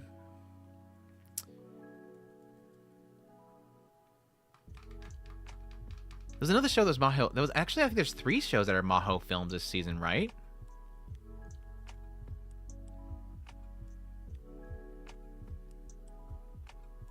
I'm gonna start watching Villainous. Like I said, I hope it turns out well. I do like villainous stories. No, it wasn't Puninu. It was. I think it was. I want to say it was All Guys. It's either All Guys or Nina. Or was it Goodbye? God, now I'm wondering. Blue Wolves. There he is. Yes, Sky. That's right. Because I recently watched Blue Wolves. Yes, it's Blue Wolves of what you call it? Blue Wolves of the Arslan Senki post samurai story. Don't badmouth. I'm not badmouthing Nina. I was thinking that it was Maho Films that was working on Nina. I've seen pretty much all of their stuff. Yeah. Pretty much is all my, but it's just they get super wonky at times. Like it's one of those cases where every now and then it gets so wonky it just distracts the hell out of me. Like for example, with Villainous, when she was trying to train herself, the scenes where she's doing push-ups and stuff and sit-ups inside of her bedroom, it's like, what are those limbs? Like what's wrong with her body? And then you have the whole scene where she's eating food and like her hand looks like it's some kind of crab hand and she's just diving food into her mouth. It's super weird. Speaking of bad animation though, Demon Lord Retry R, it's a C, maybe a D tier for me. This has just been mostly recap so far with this season. Like 3 episodes of recap / poorly done recap. It's like Odd Taxi levels, Odd Taxi the movie levels of recapping. It's just not, it's not good. I'm gonna put it in D. I hope it gets better. I enjoyed the first season, but this new season's like, I don't even know why I'm bothering at this point. Hey everyone, glad to join the stream. Hope you're doing well, Andrew. Well, welcome to the stream, Duhalt. Late as always. I'm always glad to have you coming in late.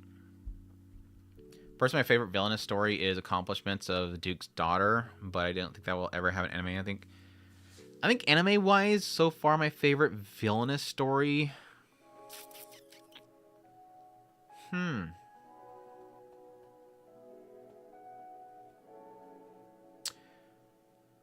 I really liked... what the hell was that called? The one where the two are playing the game. What was the one where they were playing the game? Essentially, they're doing like narrative over the actual game itself because they're in a broadcasting club, and so they're basically broadcast or speaking over it, and then suddenly the characters start hearing them as like divine voices. That was like my favorite Villainous story. She was Tsundere Liselot? I think that was what it was called. Yeah, Kobayashi Live. Yeah, right. I really like that one. There's a couple of ones I really, really like, so... I typically do at least enjoy Villainous stories. And I do like the other one from this particular writer. If I remember correctly, this writer, unless it's the Damsel or Villainous, one of the two of them, they also did the one that was a couple seasons ago that was really decent for the first half, but then kind of fell apart.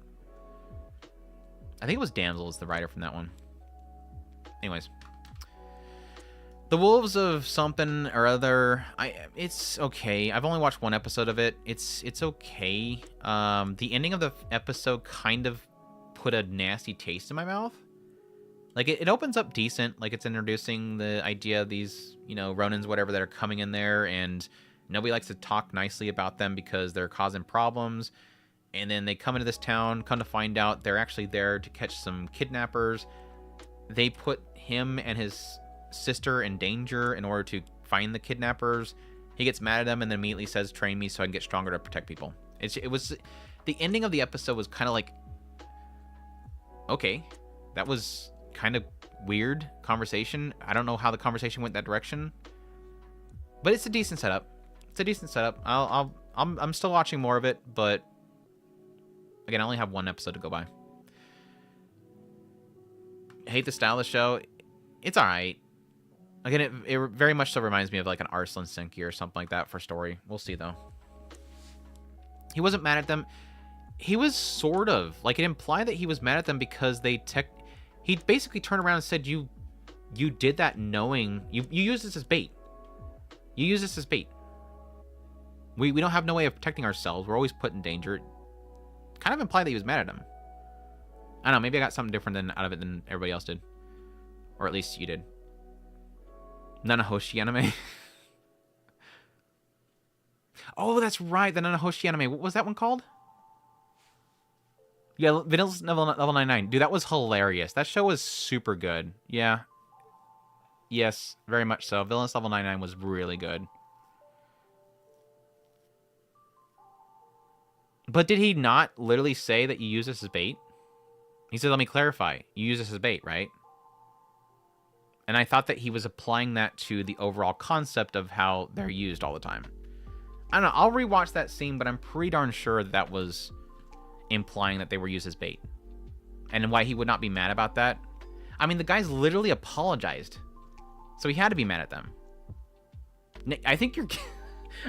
I think you're trying to confuse me. I'm pretty sure they were mad. Tame the Last Boss is a show you're thinking of. Tame the Last Boss. I mean, that was a good one. Oh, you're talking about the one that was with the creator of, what was it, Damsel? Yeah. The one that was this current season. Anyways, Trillion Game. It's okay. Trillion Game is okay. It definitely is a show where I'm not... I watched, I think, like 4 episodes of it, and I'm not really feeling excited to watch any more of it. I think it's decent. It's a good setup.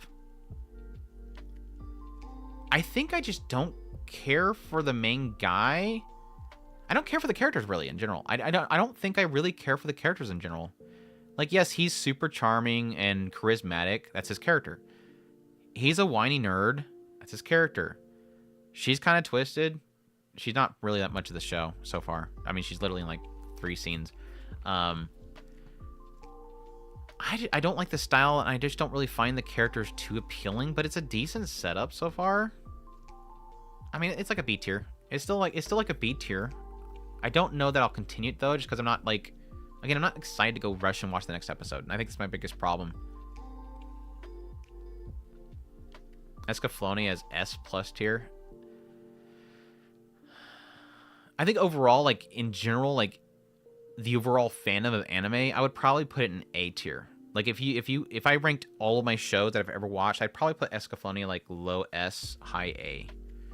I think it doesn't age well. It's a incredible visual spectacle. Like what they did with that 2D animation, hand-drawn animation is incredible.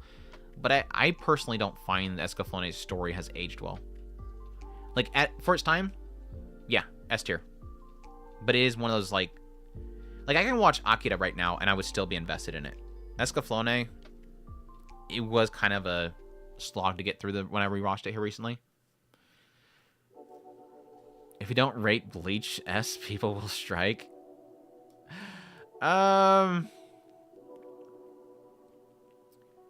Me and Bleach, we've had a rough time recently.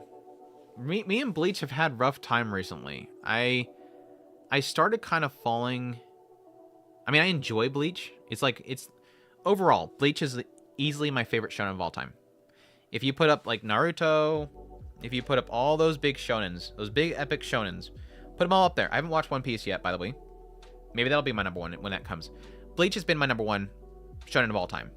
I think Ichigo is the best shonen main character. I think he's an incredible character. I like his character a lot. I like his personality. He's such the anti-shonen. Like, so many people want him to be this thing, and he just doesn't go with it. But I will admit, like, the 1,000-Year Blood War, there's a couple things about this recent arc that I don't like, especially with the trying to make him literally the everyman. That felt like a little bit of a stretch there. I've never liked... there's a couple characters I never really liked coming to the forefront, but I think overall I'm just tired of shonens recently. I've grown tired of shonens. And so a lot of the battles don't really click for me as much as they do for a lot of people. So there's a bit of a struggle for me when I go into another battle with this season of Bleach, where you have Ichigo's going crazy. Oh my gosh. But I know he's not going to win. Oh, he wasn't using his eyes. Now he's using his eyes, so now Ichigo's got to lose. But no, Ichigo's not going to lose. He's going to do this now, and that's going to surprise him. I'm getting tired of the back and forth, but I still like it. I want to see how it concludes. I think visually it's been really fantastic, besides the trope. I don't know why anime thinks the whole lines running into each other over and over again thing is entertaining. I've never gotten it. Yes, a lot of shows do it. It's not a Bleach only thing. But the rest of the animation has been incredible. Visually, style-wise, has been incredible. I think Bleach has an incredible style to it, which is another reason why I think it's my favorite shonen of all time. I'm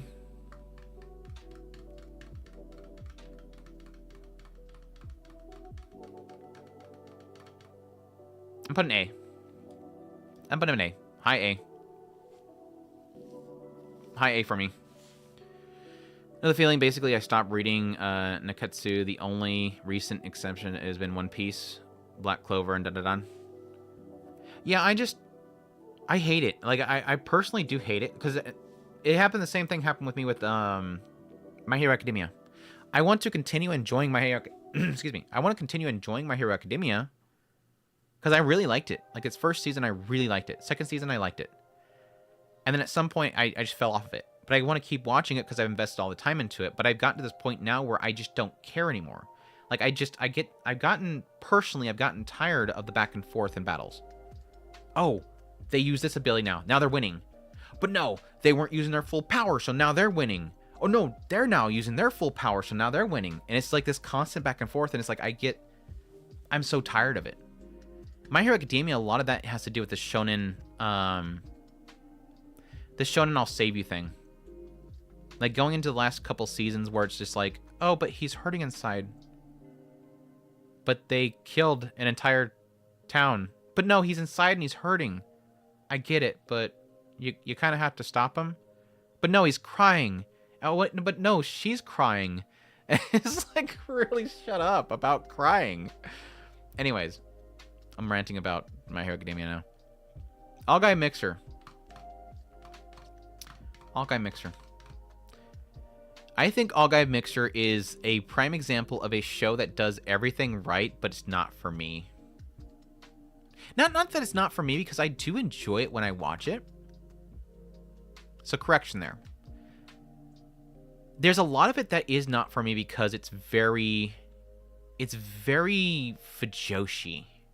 It's very fujoshi. Like, it's very guy love jokes all over the place.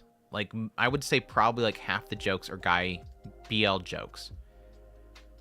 I think it's still got a lot of charm to it. I like the characters, but it's a show that I just literally do not even go out of my way to watch. Like, I have to push myself to go watch another episode of it because quite a bit of it is just not my humor. I really love All Guy Mixer, and that's the thing. Like, I hate fujoshi jokes. I don't hate BL. I have a dislike for BL anime. Like, I've watched a lot of BL anime. It was the ones that were sent to me by Nozomi Entertainment when I used to do back before Right Stuff. Before they were killed off by Sony, Right Stuff used to have. For those that don't, this goes way back. For those that don't know, before Right Stuff was killed by Sony, they had a group that actually, licensed and distributed anime. And they used to get a lot of BL anime. And so they would send those to me, and I would have to watch those BL anime. And they weren't great. They weren't great. But no, like, fujoshi humor in general, I'm not really like a huge fan of. But I have enjoyed this show. Like, it is not like a show that I hate it when I'm watching it. It's just, for the most part, it's not something I go after. But I do find the characters really cute. I think the puppy dog dude is just, he's so pure, it's funny. And the fact that he's hooked up with literally the BL mangaka is great.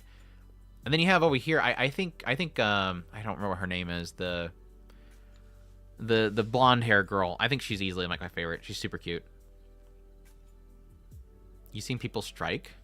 Strike what? Why Bleach is on not S? Because it's not S. Secret, I would not like to. Oh, you're talking about. But yeah, it's decent. It's decent. I mean, it's not a terrible show, but it's just not a show that I'm like actively going after every single week. Really, is what it is. Dragon Ball Daima. How many episodes we have of Daima so far, or that I've watched? I think I've watched 2. I think I watched 2 episodes. The first episode was mostly recap. Like, it was mostly all recap. Second episode was mostly setup. So really haven't had too much to work with here. I literally, now that I think about it, Dragon Ball Daima, I really have nothing to work at with here. It's like first episode's legit recap and establish where we're at in the timeline. By the way, we're post Boo, and we're not beyond that. Everything was super, which is easily like my least liked arc of the Dragon Ball franchise. We're gonna cut that out, which is great because I think we're kind of going back to before the show kind of got less interesting for me. I don't like Super, by the way. I like Beerus. I really like Beerus. I just don't like the Universal competition arc. I just felt like that just... What are we even doing anymore? Like, I just feel like we're just going into the realm of untouchables at this point. But we're still trying to make everybody legitimate. Yes, I've been known for saying, and I didn't get as much heat as I thought I would, I like GT better than Super. There's a lot in GT that's not great, but I like the storyline of GT better. I like the idea of the Dragon Balls and all the wishes they've done coming back and biting them in the butt, basically. Literally having repercussions for every single wish they've ever made. I feel like the story should continue from GT and make it canon. That would make everybody mad because it was like completely not canon. I think people are 50-50 down GT. I think most people that like GT, and this is just completely me talking about my butt. I think the people that like GT just like the idea of SSJ4 and all that kind of crap. Like the later transformations of like Goku with like the tail and everything. I'm sorry, like some of the best look for Goku is that stuff, dude. It looks so amazing. I'm not seeing GT because it's not canon. I mean, why not? I mean, it's not gonna make it. It's not gonna undo all of your love for the franchise for watching it. SS God is an asshole. Yeah, that's another thing. I just think like again a lot of that later stuff getting into the universes and stuff just... I mean, I liked seeing the alternate universes. Don't get me wrong. I think the idea, the concepts of like literally running into another universe where, you know, the Saiyans aren't dead was super cool. But when we started getting to the idea of like, oh, here's an alternate universe Frieza, but this one's nice. It's like, do we really need the what ifs? Like there was so many what ifs that at some point it felt like they were just going down the line and going, what else can we what if? Like at some point it got repetitive with the what else can we what if? So it's fine though. I watched it, still enjoyed it. Just wasn't my favorite arc. Anyways, Daima, again, based on a recap episode and I like seeing my characters again. I don't have much to work with to say like, oh my gosh, I'm incredibly excited. I am super excited to get what is essentially his Swan Song. Like it's not really classified as a Swan Song, but it's literally the last thing that he worked on. Like I watched Sandland and finished Sandland because I just wanted to finish like one of the last things that he's ever touched. And so there's a side of me that's excited to watch it just out of respect for the creator, and this being like the last thing that he physically worked on before he passed away. So I still have an excitement there. I love seeing my characters. They're great. Want to see more of them, but we'll see. We'll see. I've actually always liked the original Dragon Ball. Like the original Dragon Ball, the original style of Goku. I like GT because of that concept of him getting turned into a kid again. And so this kind of falls in that same territory, just seeing him more juvenile, which he's always juvenile, let's be honest. Goku is fun. Question: do you like Vegeta with a mustache? I like Vegeta with the mustache. I think Vegeta looks great with a mustache. I like Vegeta being a grumpy man in general. Like not villain grumpy, but like grumpy man in general. And that's when he's at his best.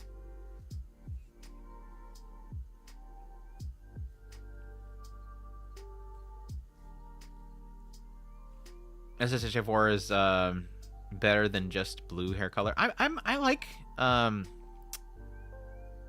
I'm blanking on the name of it. Full Instincts? What was it called? What was the final form in Super? Something Instincts? My gosh, it's been so long since I watched it.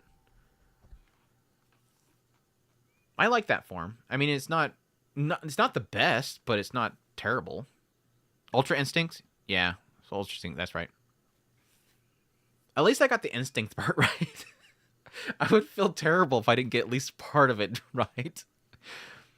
It was hard to remember because I know that we like typically most people just call it UI Goku. Anyways, here's another one that this is kind of in the same. Let me take a quick break though. I need to stretch my legs.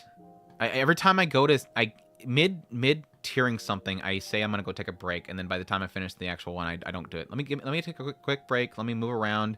Probably let my dojo out because I think she's out of it. Never mind. She doesn't need to move. I'll be right back.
Oh, wrong one. This one. There we go. I'm back. Sorry about that. She ended up waking up. See? I got up and she got up. So I lost my dog. Doggo has left the building. Was it called Plus Ultra Instinct? I thought it was just called Ultra Instinct. Or did he achieve Plus Ultra Instinct at some point? We watched Dragon Ball because a lot of United States never do it. Yeah, the problem with Dragon Ball Daima is that I can't cover it. Like, I am at risk right now just even speaking on it. Because they are super, super protective of that property. Like, I even emailed Crunchyroll asking if they can give me some sort of clearance to cover it. And they sent me to Toei. I contacted Toei. They said they were going to talk to Toei in Japan, and I've gotten no reply since. I didn't actually respect them to want to reply to me. But it's like, do people want to talk about your stuff? Like, can I at least use screenshots, something? And I'm just terrified of it. Like, about all I can do is, like, on our podcast, we'll talk about it, but I can't use screenshots. I can't use visuals. It's super bad. Are you talking about Dragon Ball in general? Yeah, I've watched Dragon Ball. I've watched all of Dragon Ball. I've watched all of Dragon Ball Z, GT, all the movies. I haven't watched the latest movie, the one with the weird, I don't know, they look like Saint Seiya type looking goofballs. I have not watched that one.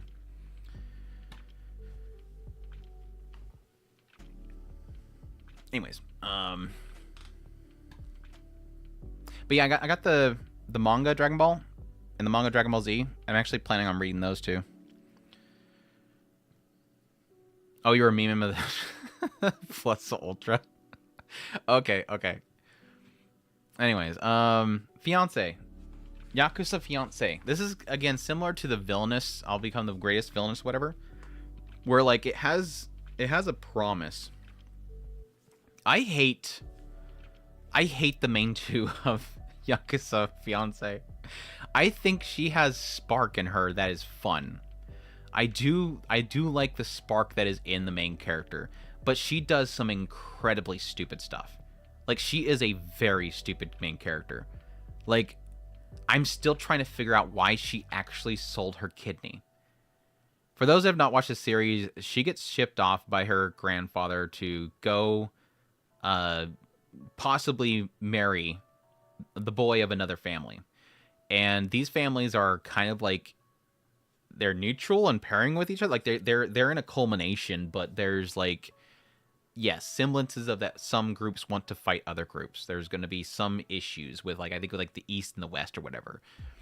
And I think there's, like, an element of them kind of wanting to create a bond through that relationship. And she does not like the dude. The dude is a Yakuza. He is very violent, very nasty. And at some point she's going to give up. So she contacts her grandfather and is like, I don't like this. I want to come back home. This dude's bad. And he's like, just be with him for a year. Make him fall in love with you. And then after a year, break up with him. Destroy him. And so her response to this isn't that she's going to do that. She just comes to school the next day. And she had sold her kidney and gave him the money.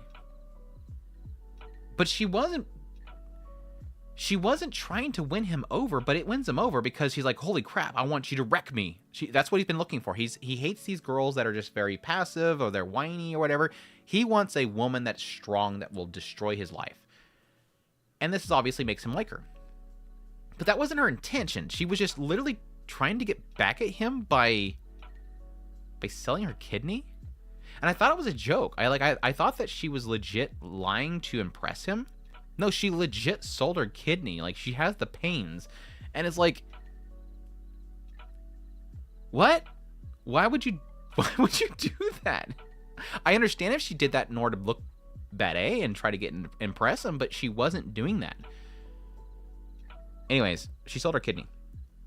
But there's a semblance here that I like. There was a moment where she does. There's this girl that went missing, and they're trying to figure out where she's at. She ends up spotting the girl, and they end up confronting the girl. And they have this scene where she just got this blow dryer, and they're confronting this group of people that has the girl in there with them. She actually was trying to ditch out on some gambling debt that she has, and they have this big fight in there. And she's literally she gets punched early on. She gets back up, takes this freaking thing out, this blow dryer out, and beats some dude over the head with it. And it's like, it had a moment there of like, I like these two as like the Yakuza pair, like this Yakuza family, like, essentially. And I'm like, I can see where this could be really good, like just them being like a nasty Yakuza couple. But it's everything outside of that that's like that one moment where I'm like, I don't like these characters. Like, I legit just don't like these characters. They're not entertaining. They're not enjoyable.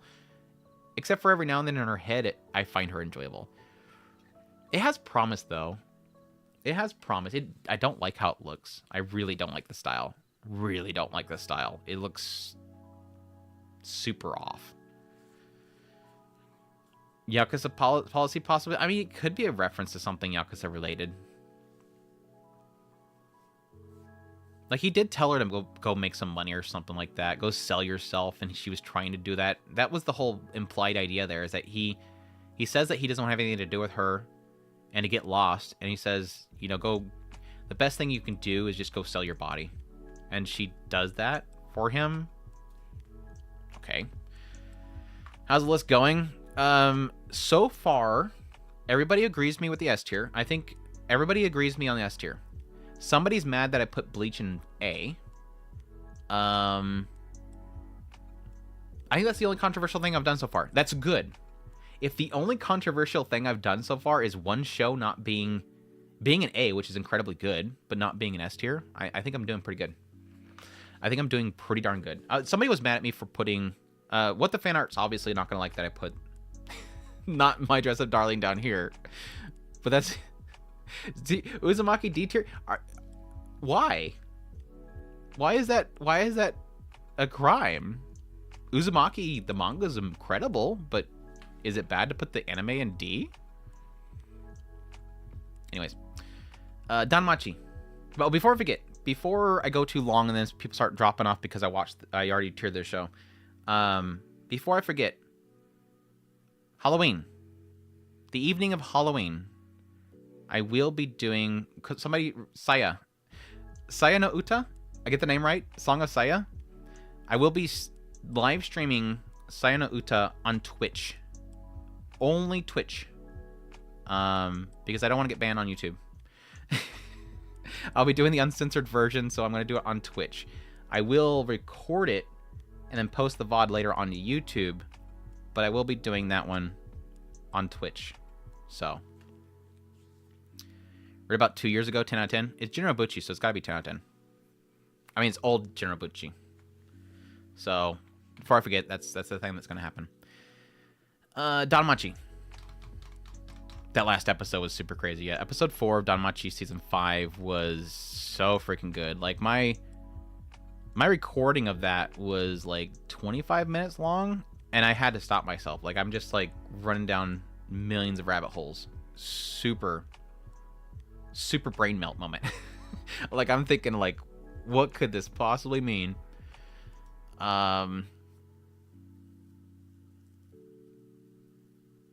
I want to say the season so far has been pretty S tier for me. Like, it's probably high A, low S. Really enjoy it. Really enjoy it. Really super happy with the season so far. The Switch allowed. I'm pretty sure it's forbidden to do it. Nudity in general is not allowed on Twitch, but I have an understanding that as long as I censor it, like, I'm going to have a overlay that I can put on whenever there's something that's inappropriate on the screen. There might be a split second that it appears on the screen, but in general, the idea is that I cover it up. And the VOD that I'll have on YouTube later on will be, of course, covered up as well. I'll probably still read the dialogue. It might be censored, but, yeah. So many of these I want to watch, but haven't had the time to yet. Been letting them rack up in the episodes and binge them. I don't want to watch 2 episodes and forget to go back. Yeah, I think this is a good season to kind of chill out. So even if you don't have time, it's a good season to kind of chill out. Because there's not like a bunch of stuff that's like, oh my gosh, you have to watch it. Like, the S tiers are definitely must-watches, but this has kind of been a very okay season. It's like an okay season. Damage keeps getting better. Yeah, like, season 4 was super good. I didn't like how it ended. I thought it was very anticlimactic ending. But season 4 was really good, and season 5 has been excellent, so I'm glad to see Danmachi really kicking up now. It has been, you have to have a censor the entire screen because it's all the meat. I think it's funny, people are surprised at Sierra, even if it's up to since season 1. I mean, like I said in my video, it's like I expected something coming up, but what sort of is... It's not the reveal of it. It's not the reveal of it. It's the ramifications of it is what I'm more interested in. What does everybody think about this thing now being gone? Does it transfer, all that kind of stuff is really kind of the more thing that really gets my mind going. When was who when? Is really the question I was having too.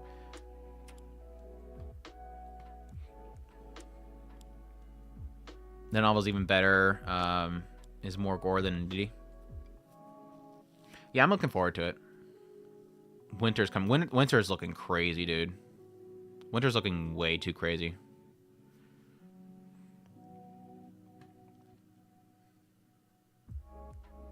Yeah, it's definitely implied, which is, it's not like trying to trick, I don't think. After school, Hanako-kun. Yeah, the only problem that danmachi has is that there's more Hestia this time around, but they need more Hestia and more Lily. There's been barely any Lily, and Lily's my favorite. That's the biggest problem this season has. After school, Hanako-kun.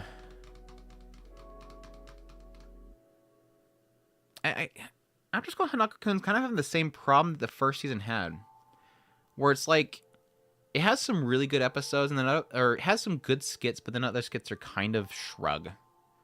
I think overall it's kind of just decent. It's just more. It's almost like skip content Hanako-kun.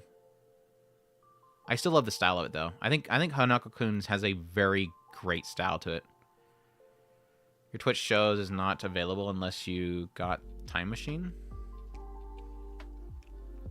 Twitch shows are not available. Are we talking about? Not sure what you mean by that. I haven't streamed the visual novel yet, if that's what you're asking.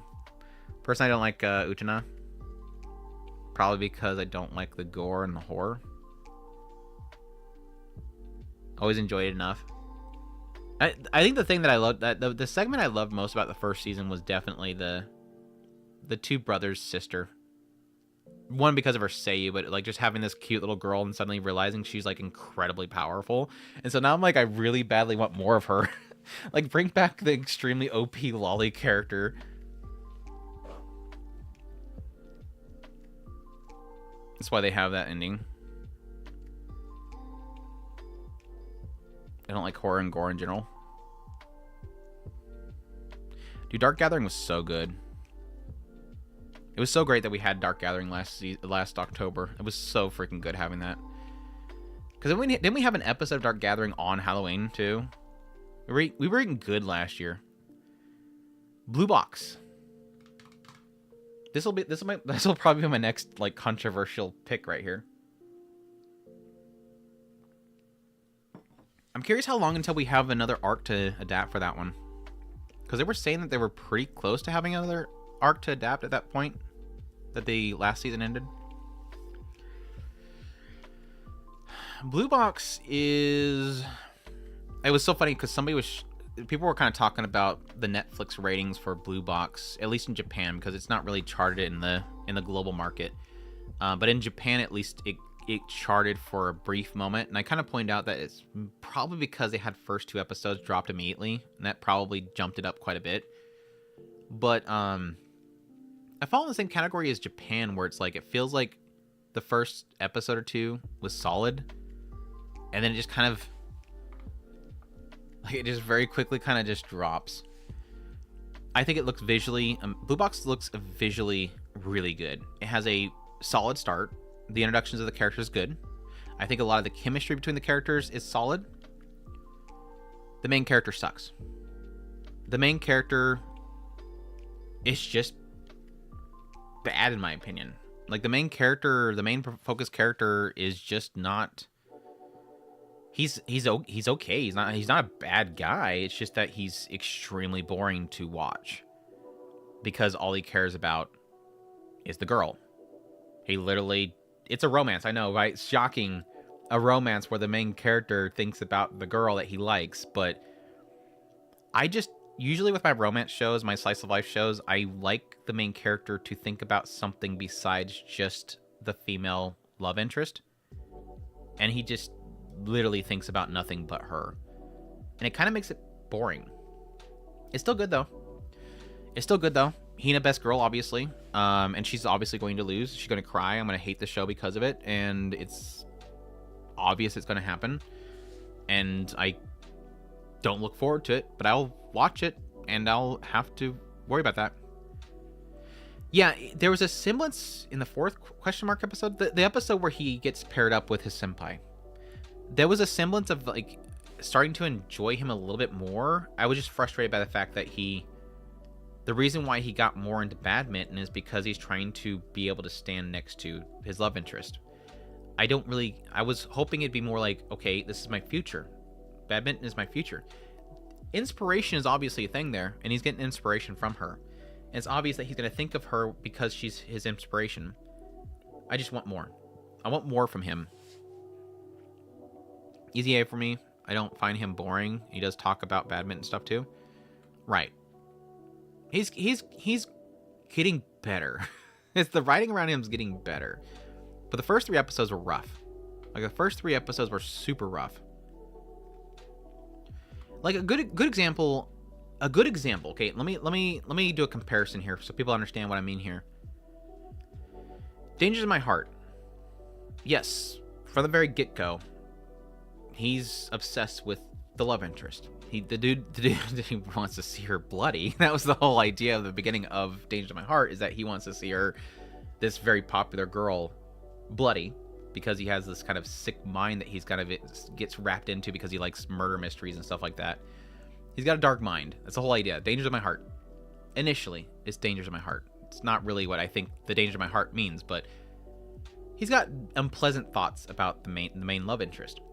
But over time, what happens is that, yes, you have a lot of interaction between the two of them, but what's constantly happening is that our main character is actually thinking about his own problems, his own insecurities, and his own issues. He has other things that he's thinking about and other things that he's dealing with. That makes a good character, in my opinion, is a character that has more drive and worth than just the main goal, which is the girl. So, but again, 3 or 4 episodes to work with here. This show can do something else, and I'm eager to see it. It's just so far, not much. I mean, there's a problem, right? You compare it to Danger in My Heart because Danger in My Heart is an example of what it can be. I want everything to be like Danger in My Heart. I want Blue Box to be as good as Danger in My Heart. I would love for Blue Box to destroy Danger in My Heart. Because why is that great? Because I get another really great show to watch. I get another really great show to watch.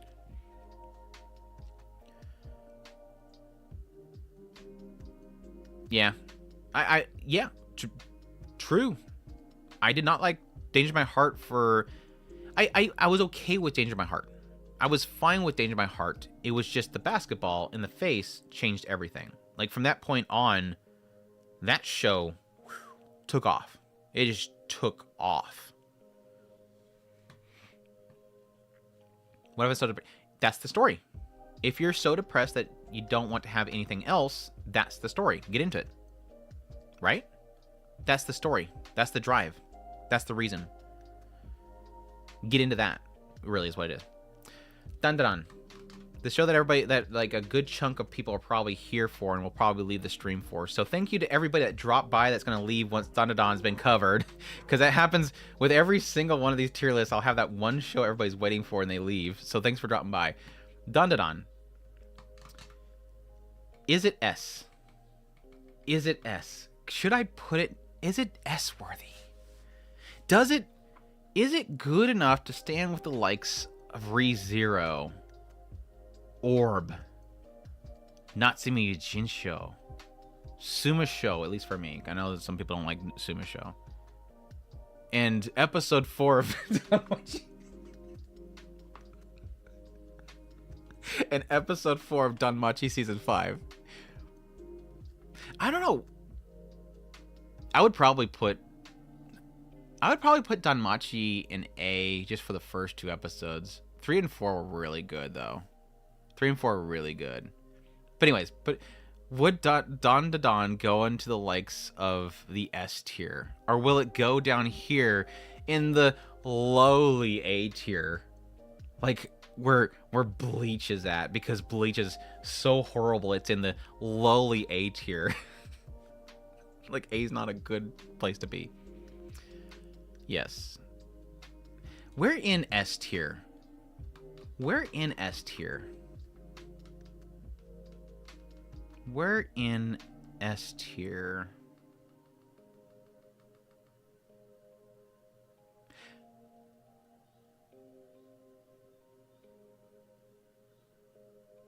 I would probably put it... I'd probably put it just below Orb. God, that's hard. Like, I would say Orb and dandadan are, like, equal. Again, Natsume Jinsho, the first 2 episodes have not been incredible. And I'm expecting Natsume Jinsho is going to get a lot better going forward. But between Orb and dandadan, they're different reasons. Like, Orb is incredible directing and storytelling. Orb is so freaking good. But dandadan's just super fun, and the chemistry is incredible. Like, it's characters and chemistry and incredibly fun animation versus incredible storytelling, character build, and directing. Like, they're both great directing, by the way. They're just different things, different reasons why I like them. So it's really hard for me to really kind of pin the two of them against each other. And again, ReZero technically has like 50 plus episodes to really kind of be fighting again. It's kind of unfair. Love you, man. Just dropping by to let you know I love Mashiko Mondays, and they made me really love the novel and series along with your reactions, relatability, and theories. Keep doing what you're doing, man. Thank you so much, Goob. I appreciate the support. Thank you so much for dropping by and let me know that. That makes my day, man. The support... Mashiko Monday has been like more of a blessing for me than it really has been for anybody else. Like, just the community, people kind of supporting the channel, reading alongside a lot of other people. It's really, for a lot of people, it's like them experiencing Mashiko Monday for the first time through me, even though there's a lot of people that get mad at me. They get mad at me for my theories. Some people don't like me cooking. Some people don't like my cooking. Why? I didn't think I was a bad cook, but apparently some people don't like my cooking. I'm definitely, I guess I'm not geese territory of cooking specialty. I guess I'm in the Roxy specialty of cooking. But I appreciate the support, man. Thank you so much for dropping by and saying that. Hopefully you're still here to hear this. As under ReZero, good character, synergy, heartfelt backstory so far, good animation. You did say that you like it more than usual. Mid-S tier. Now you just have to have fun teasing the dandadan fans. Now I'm just having fun teasing them. I got you. Well, if anybody's been following me for a while, they know that I'm not going to put it not in S tier. That's for the people that aren't watching my content, and so they deserve it. If you don't know how much I love dandadan and you're here, that means you're not watching my content, and thus shame on you. Most similar so far. Probably I lean more towards thriller than slice of life, though.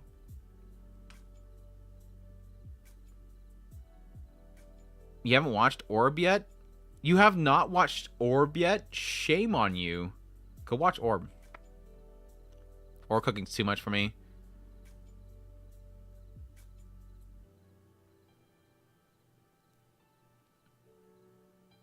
Or top tier show. Way more teeth than Orb for me. There's more wieners too. There's more wieners in Orb too. Well, no, there's anyways, there's some eunuchs in there, so. So you're death god then? No one likes your cooking. Certain people like my cooking. Certain people like the death god's cooking. Some people have an acquired taste. They're kind of obnoxious, but they have a good redemption arc. I like this very vague teasing. Orb impressed me. dandadan is B tier for me. Well, that's just your opinion, bro. I'm just joking. I hope it turns out better for you. I've been really enjoying it. Like I said before, I dig the chemistry. Like, the chemistry is so freaking fun, dude. I just love... They're just dorky kids chomping down on some old lady's bags. Something on her cooking. I've been getting a lot more lately. Especially with this recent volume. I had way too much fun this last 2 chapters with Mashiko Monday, so look forward to Monday. I think I talked way too much this next Mashiko Monday. Magulumir. I really like this show. I can't put it in S, but I really like it. I really, really, Really like Mega Mirror so far. It does have some low points. There's some parts of it that aren't great, but I think just overall, I think it's a massive surprise for me. I had a semblance that I was going to enjoy it from the get go. For those who don't know, it's basically a world where it's like being a magical girl is another job. Like, you can become an accountant, or you can become a magical girl. Magical girls in this world work for different companies. There's low tier startup companies. There's the big corporations, and this girl ends up joining a startup, a magical girl company. And she's like really good at memorizing stuff and studying stuff. And she's pretty much having to work with a bunch of people that are just kind of winging it. They're just winging it. So it's like a good chemistry from the get-go. I like the main girl. She reminds me of the girl from New Game. Just kind of being thrown in the situation. Being very much a straight man in a very kind of bonkers company. But it's been really good so far. It's been a lot of fun. I like the characters. Their chemistry is really solid. I love it. I love it so far. Personally, this is our first episode and binge the full manga of dandadan in one place. I did the opposite. Like, I scoped the first chapters just to see what they might censor, and then I've just been watching the anime. I think the only problem I have with dandadan is that I'm starting to kind of get sick of the red. Am I alone on that with dandadan? I'm starting to get sick of the red. Like, when I'm watching it, I don't notice it, but I'm kind of getting sick of red. And this is totally a Science Sorrow thing. Totally a Science Sorrow thing. This is something that I've always had a problem with Science Sorrow, is that they're artistic but plain at the same time. And sometimes I feel like it's lazy. The use of the reds is still great. Like, it's not just smattering red. It's not like they just fill in all the boxes with red. They're giving it a shade. It's different uses of red that still give a sense of objects and whatnot, but it feels so... It's almost like, you know, it's like video games. Like, for the longest time, people got sick of how gray video games were. Like, a lack of color and lushness to it. It works technically because they're typically in the dark, and a show being fully dark would probably be less visual. So the reds technically do help give the environments and the characters more pop. But again, I do argue that I feel like it's plain sometimes. Anyways, stylistic choice. I understand. And again, it works for the dark. They see that Crunchyroll's airing Girls Band Cry in November. Yeah, it's cool. I've already watched it, so hope this carries a second season announcement soon. I doubt it. Was Girls Band Cry... I don't remember that Girls Band Cry was charting much in Japan, was it? I have to go back and look. I don't think that Girls Band Cry was that big in Japan, was it? I think it was very niche. I don't know that it'll get a second season. Unless they're doing really well in merch. I don't think they'll get a second season of that.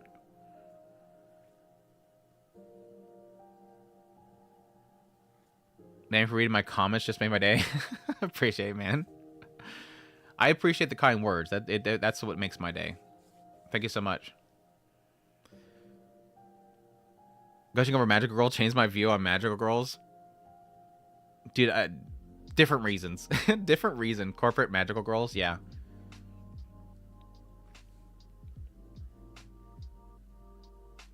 In the long run, dandadan is less good that what I was hoping for, why I probably make it be.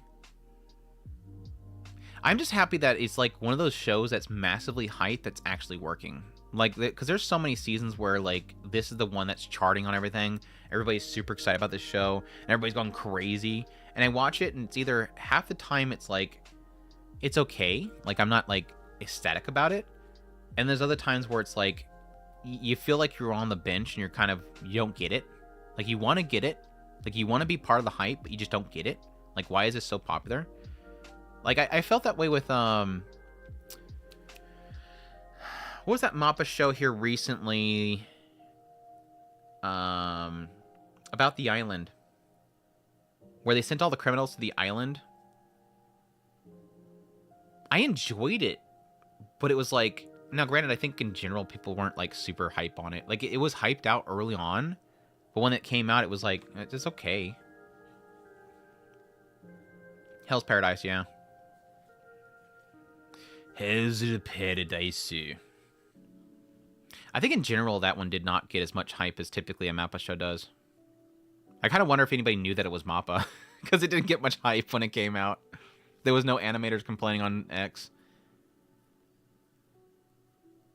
And did you see that the Crunchyroll? Oh yeah, I got that one. No problem with color. Yeah, like I said, when I'm watching the show, I don't mind it. I really don't mind it when I'm watching it. The only thing that really bugs me when I'm watching dandadan is framiness. Like, Science Sorrow does this where most of the time the animation is very fluid and great. And then every now and then it almost feels like they took and they cut frames. So the characters, when they're moving, you almost see these kind of jump forwards in animations. Like they didn't get all the cuts done, and so all the in-betweens weren't completed, and so it kind of jumps a lot. They do that a lot. I don't know if it's like a corner cutting thing or a production issue thing, but I assume it's a choice because they do it a lot. Like I've seen it in other shows they've done. Again, it doesn't ruin the show. It doesn't ruin the show. It is a thing that I do notice, and it kind of bugs me. You're crazy always with the Science Sorrows take for me. What's crazy about it? It's just my opinion, bro. I've always been an outsider when it comes to Science Sorrow. Like the only show that I've been like, let me look. I think the only show that I was super positive on with Science Sorrow was Hike Story. This might be a trigger situation where I think I'm bad on them, and I'm not really that bad. Let's see. That I've watched of theirs. I didn't like Devilman Crybaby. Izoken I dropped. I wasn't a big fan of it. Japan Sinks 2020. I liked it up until the later parts. And then it gets really stupid, but that's more of a story. That's not their fault. Hike Story I loved to death. Loved it all the way through. There's a couple in here that I really still need to watch. I did not like Yuri Deko. Oh gosh, Yuri Deko was so blah. Wasn't that an original too?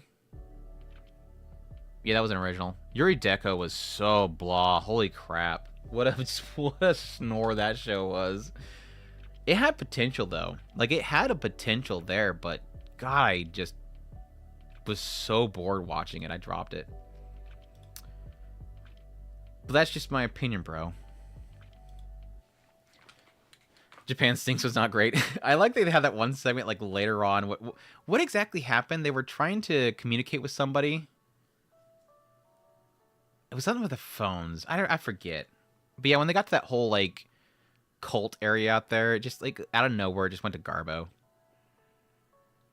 No, I haven't seen any movie. No, there's a lot of their movies I have not watched yet. I really do need to.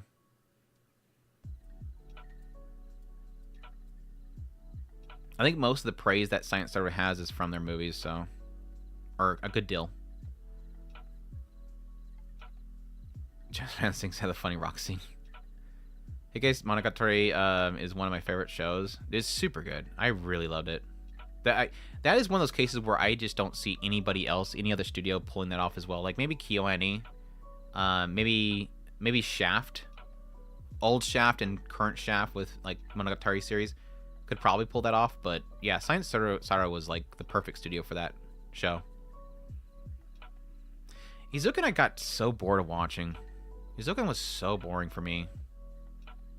Like I get what they were doing, it wasn't working. Like it just was not working for me. Anyways, Nino the Starry Bride. Nino the Starry Bride.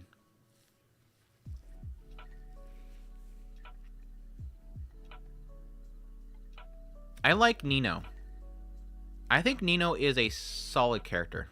I like her story. She's the street rat that has nothing, that is given something, given a new life, She has a little bit of a self crisis, and I think what they're doing with her character is solid. I think the thing that I thought early on that I was going to struggle with was her relationship with the prince. But I think that they did well in sort of equating the two of them, giving them both sort of a similar circumstances and the idea they're both fake, basically. But I'm not entirely sold on their relationship, even though it does seem like they're trying to push their relationship forward very quickly. But other than that one kind of misgiving that I have with their relationship and how it's building, I think it's a good surprise for me. Like I am actually enjoying it a lot more than I initially thought that I was going to enjoy it. It's a solid setup. I'm very curious as to how they're going to handle her relationship of essentially being married off to another kingdom, and how they're somehow going to manage to still keep them in contact. Because typically that's something where it's like once they're married off, you're not seeing them again. There's no reason why you would ever have contact with each other again. But I don't know. It could end up doing it decently well. But I've been enjoying it. I've been enjoying it a lot more than I thought I would. Yeah, I mean, that's most of these shows. Most of these shows are still prologue. Most of these shows are still setting up. Unless it's a season 2 or something. Is it a...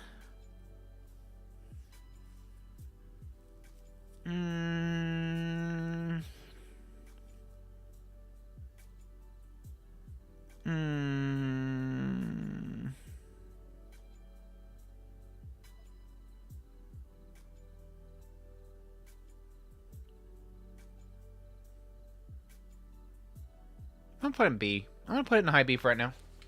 If I get too much stuff in B, I'll bump it up there. For right now, it's a high B for me.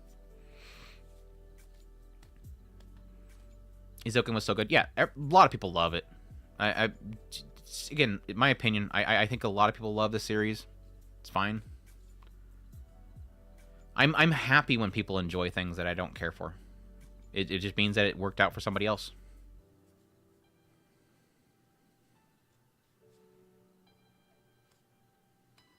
Like this, different opinions are great, right? Izuku was very matter of why people liked animation. Yeah, it was very inspirational. It was definitely going for inspiration.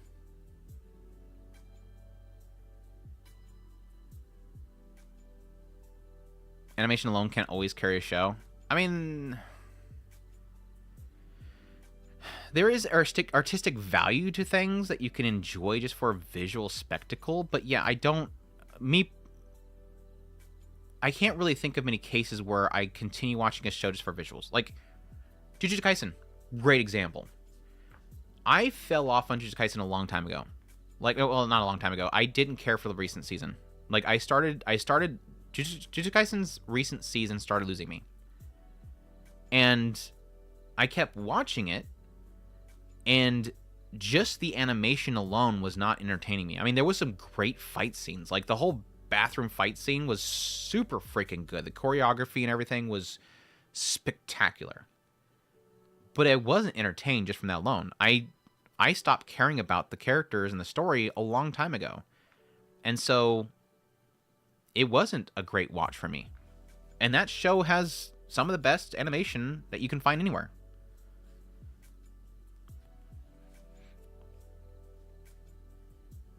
My Hero Academia still has some really incredible animation pieces in it here and there. I mean, the CGI hordes of dudes was not great, but it still has a lot of incredible animation in it. Lost me. I don't care much for the characters much. Slime Girl. Slime Girl. Puniru. Puniru is a kawaii slimeu. Just for the booby chopping off scene, we'll put it in S tier. Just for lopping off her boobies to gift it to the guys. S tier. Now, legit, Puniru is a show that I get one LOL moment every episode, and that tides me over for the week. I think it's cute, it's fun, it's charming, but it's not laugh out loud comedy all the time. I get like one incredibly funny moment every episode so far, and the rest of it's just okay. But it's been enjoyable. It's been an enjoyable little ride. I think it's a little bit more in that realm where it does absurdly inappropriate things, but then most of the time it's trying to go for more of a borderline not trying to be a kid's show, but trying to be a kid's show while being inappropriate at the same time kind of realm, which kind of keeps it in that safe area that kind of bugs me, but it's fun. It's fun. It's like a crude kid's show. Is it brain rot? No, it's not going for brain rot. Like it's not trying that hard. I mean, it has its moments. Like the crazy like mommy mode character that goes psycho when she sees little kids could probably get that realm, but it's not really.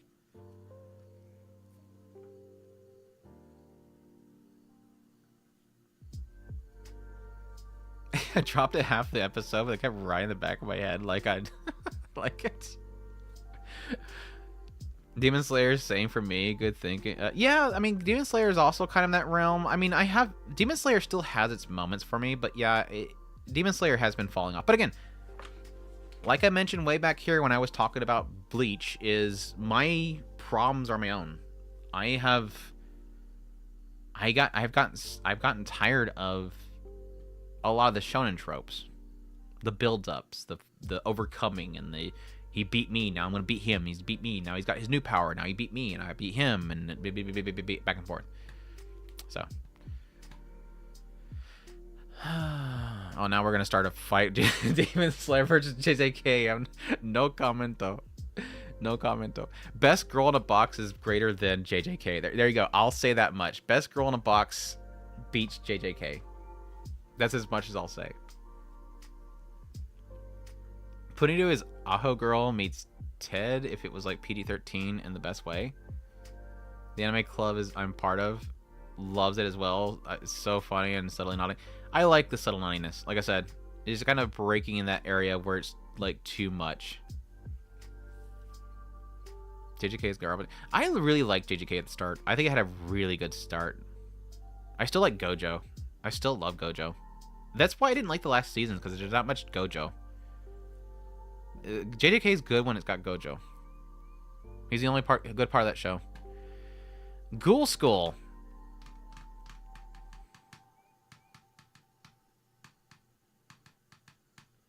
Yeah, like I said, don't expect Punito is going to make you laugh all the time, but it has some really great moments. It's just like these really absurdly crazy moments. Ghoul School, unfortunately, is not working for me. It's not that it's a bad show. It's just its humor is not working for me. It is absolutely a comedy is not working for me. And I've talked to some people where the comedy works for them. Comedy's objective kind of thing here. The comedy's not working for me. It's just, I think because a lot of it I've seen before. It's kind of going through the formula of here's all the different yokai and let's do a joke about each of the yokai. It's kind of doing that thing. Not completely, but it does sort of rely a little bit on that whole thing. Like, here is the misconceptions of them. Like, it gets in like, it has the Tanuki thing. Well, the Tanuki puts his sack on its head. No, it doesn't really do that. That's a misconception. Does that kind of stuff. Shrug. So. Intermakun or discount. Like, it's not great. It's just funny. And like I said, I've talked to plenty of people. They said the comedy works for them. It just doesn't work for me. It's not that it's a bad show. It's just comedy doesn't work for me. Miss Servant. I think this is the one that hurts the most. This is the one that hurts the most. Daima's good. I don't have much to work with Daima because we had a recap episode and then a setup episode. I'm excited for it though. Super excited for it. Miss Servant is a show that I want to love. Miss Servant looks great, by the way. The show itself in general is not a great looking show, but the servant herself looks great. It's a found family story, but it's super basic found family story. Like, it doesn't feel like it wants to try to do something good with it. It's got some good moments. Like, I think her trying to clean and whatnot, bucket on the head stuff is great. I guess it kind of falls in that same territory as something like, I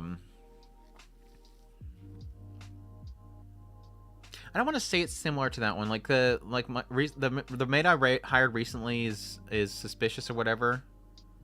That one's more of a comedy though. This one's kind of going more for found family, where she used to be an assassin, now she's discovering what it's like to have family and cherish things. But I feel like it's just not doing a good job of it. Like it's being very upfront about everything from the get-go, and now it's kind of repetitive with it. Like, it's this week in trauma dumping. It's basically like the how I feel about the show is it's almost like this week in trauma dumping. Like, they go and do something fun, and at the very end, trauma dump. All right, take care, Cassadell. Thanks for dropping by. And I just feel like it's just not... It's not well presented, I guess, is the best way to put it. It's still okay, but I just kind of wish that they would focus more with the characters. I'll put it low B. Low B. B for hot maid that chucks knives. She's hot, though. And when she chucks knives, it's extremely hot. Maid is great, but do something with the story a little more, please. Yeah. The sister showing up was fun. She is hot. That is for dang sure. I would be so bold as to say that she's hotter than your forger. I would hire her before your forger. Is that a L take? Is that chat? Who wins? Who would you hire first, her or your forger?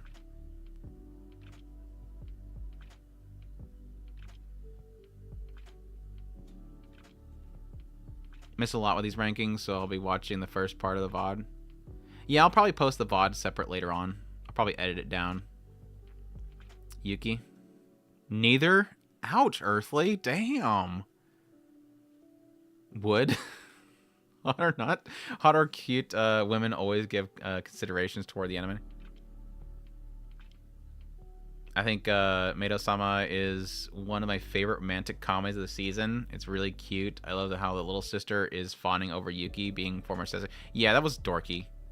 And it's so great because it's contrast to him where he was terrified of her. She wants a signature, though. The sister kind of added a good little bit of chemistry in there, because I think the two of them kind of need a little work with their chemistry, whereas I think the sister kind of helped push them to have a little chemistry in there. I marry Yuki. She don't seem to be my maid. She don't need to be my maid. I say she's cuter than Yor, but Yor whip has the whip appeal. Yeah, she definitely is cuter.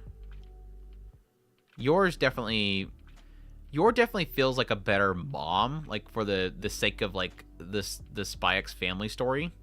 Like, she feels like she'd be better mom, but yeah, Yuki's got the cuteness.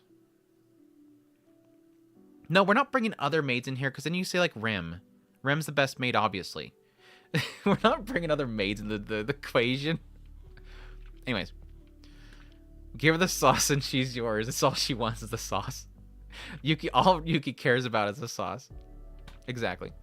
Anyways, I have not started the new season of God App. I've been told it's the same as always. Earthly told me it's the same as the first season, so we'll see. Not Grieving Soul. The Loner Life Another World. It's more God App, right?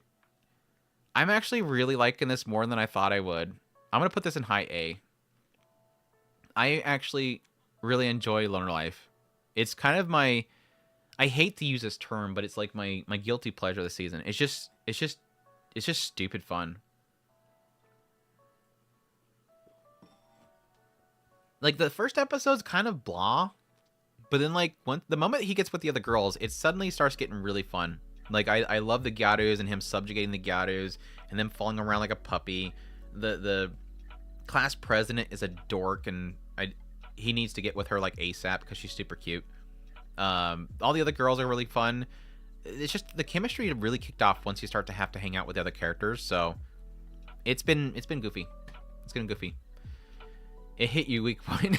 It hit the weak point exactly. I think of the entire season, it's probably my biggest surprise because I honestly came into this season looking at the PV and I'm like, it's gonna be slop. It's gonna be probably like chill life isekai type of stuff, like farming life in another world or something like that. But it actually really kind of hits. So I get the Predator's Spirit Chronicles, not very good, but I vibe with it. Yeah, that was kind of my feelings the first season with Spirit Chronicles. As much as I was frustrated with the first season of Spirit Chronicles, it was kind of a slop show to watch. Besides the Roxy character in that show is really freaking great. Healer turns out to be the most OP. Uzumaki slop of the year. Production wise, yes. It's like a C. It's not terrible, but at the same time it feels like it's checking all the boxes. Like I think Healer banished from the hero that was kicked out of his party is the former healer that is banished hero kicked out of party, is the most OP, most powerful, something like that. It feels like the checking the boxes show of the season. Like it's just everything is so predictable. It's not even funny. He gets kicked out of the party. Everybody thinks he's the worst, but oh, by the way, he's actually incredibly powerful. But there's that one person that knows that he's incredibly powerful, and they want to hang out with him, and they really like him because they saved him in the past. So now they're hanging out together, and oh yeah, his former party realizes how OP he is, and then they want to get him back, but then he doesn't want to rejoin them, and so now they really hate each other, and it's okay. Like, we're just checking all those boxes. The only thing I really do like is I do like the girl that is like obsessed with him. She's kind of cute, so we'll see. We'll see. I'm still watching it. I don't know if I like this one more than the strongest tank in winter. I didn't get very far in the strongest tank. Just never got back to it. It kind of reminds me a lot of... I'm trying to think of...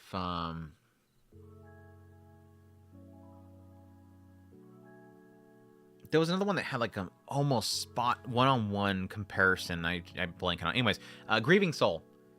Grieving Soul is another one where I think Grieving Soul was one of those ones where I had a thought that it could be good if they nail the main character. Like if they pull off the main character as being the character that is faking it to make it, and they pull off his personality, it'll work.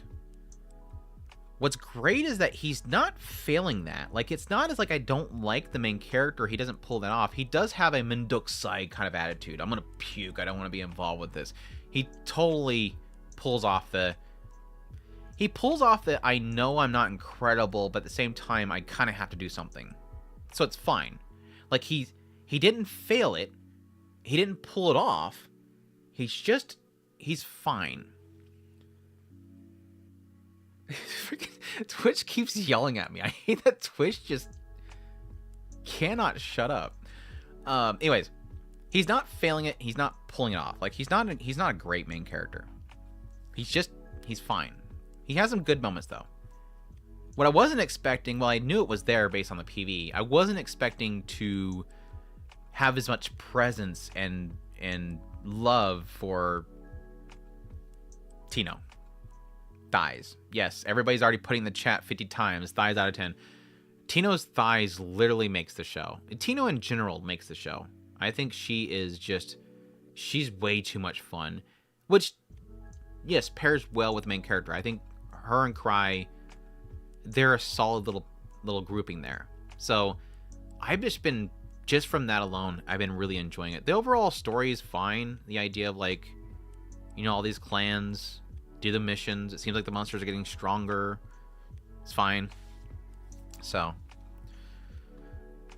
yeah, I don't think the chat's gonna fix.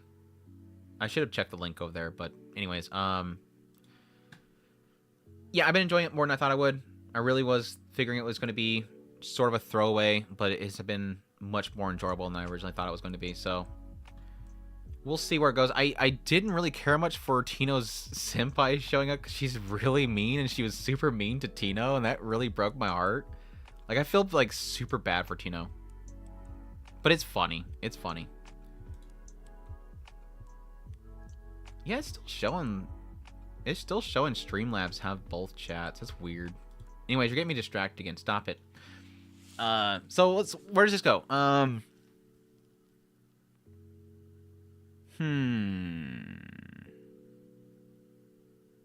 put it in the A. I'll put it in the A territory. I think it's up there with all the other A's. So there you go. There you go.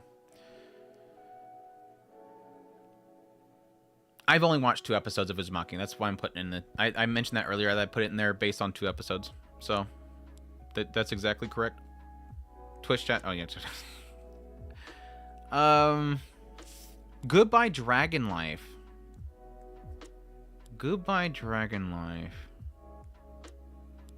Yeah, I've only recently started simul streaming to Twitch, so I don't expect to have, like, massive numbers on Twitch. I just like to have the alternative there for people. So if people don't like YouTube, they can still enjoy the channel over there. Goodbye Dragon Life. It's not as bad as I thought it was gonna be. Like I legit thought that Goodbye Dragon Life would be the farming life in another world type of one for me too. Like where it's like it's too slow life isekai where it's like boring for me. The Lamia is great. I think the moment that the Lamia showed up, I really enjoyed it. Yes, technically, the milkmaid, the milkmaid had me kind of laughing there. But the Lamia is great. I really do like the Lamia character. I haven't watched beyond her joining the town, so I don't have like an idea of where it goes from here. But it's been a lot more enjoyable than I thought it originally was going to be. Not that it's incredible or anything. So it's kind of like in the B territory for me. It's been better than I thought it would be.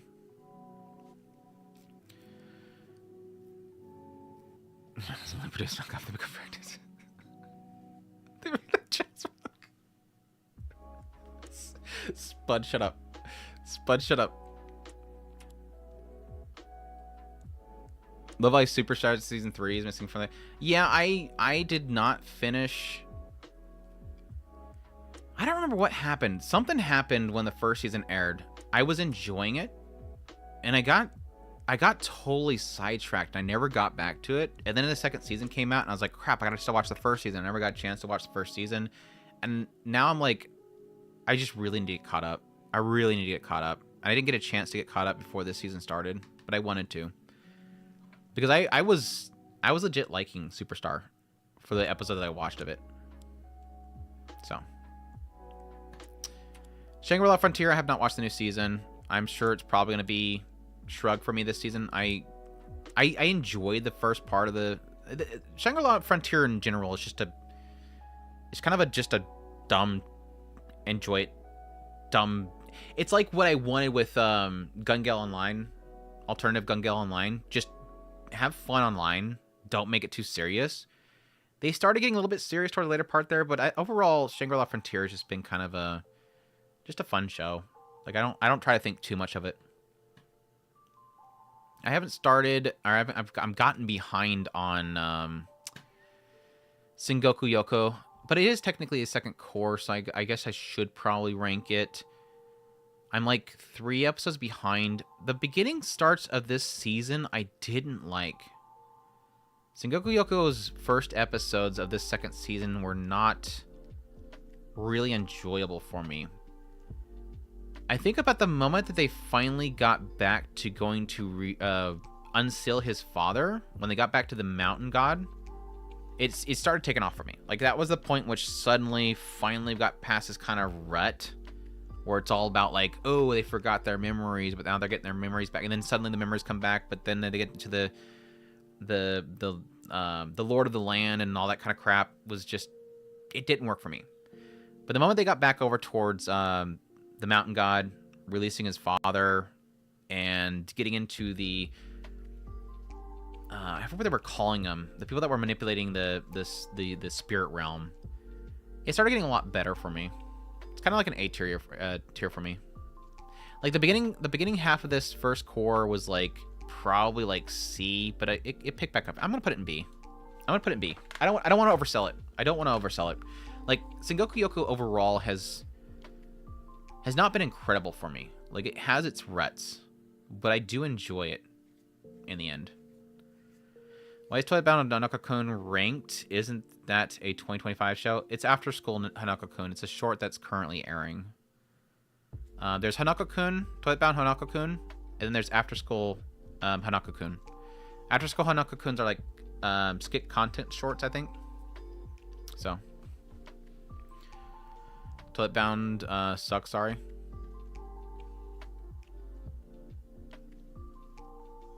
First complain GGO because it's not enough enjoy online, and now you complain that single because it's exactly. I literally said why I enjoyed what part I enjoyed about that. It does it. I'm not complaining that it's doing that. I'm saying that's why I enjoy it. It just has fun. Anyways, Talker.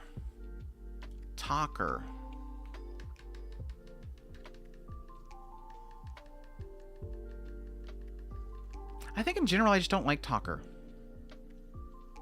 I don't think like its first episode super cringe and predictable, but I think what it's doing it fine. I just don't like it. Like I don't like the characters. Like I think if people want a story about someone that is sick of it, like it is definitely a story about somebody that's kind of sick of it. Like he's been wronged and thus he's kind of getting his revenge here and there. But I almost feel like it's in that realm of. There was another one that happened, I think, like last year. I remember we had a show here recently that... It's kind of one of those stories where everybody around the main character is a dirtbag. Like, everybody is horrible. And thus it justifies him getting revenge or overcoming them. Like, you can expect that every single person he's going to run into will try to wrong him, and he'll get revenge. Because he's not gonna let them bat him or whatever. Like the moment that he went to that village, and they were paying him to get rid of some bandits, I knew immediately they're gonna wrong him and he's gonna get his revenge on them. Sure enough, oh they come in and drink. He's gonna poison them and then he's gonna get this. He's gonna Oh wow, shocker. Oh no, now the daughter's super mad. Okay, whatever. Like it's super edgy for the sake of being edgy. Yeah, Kingdom of Ruins. Thank you. Yes. It's like Kingdoms of Ruins. It's like everybody has to at some point have an evil derpy face to make it okay to get him back. Like everybody's scum. It's too much for me. Like it's just too...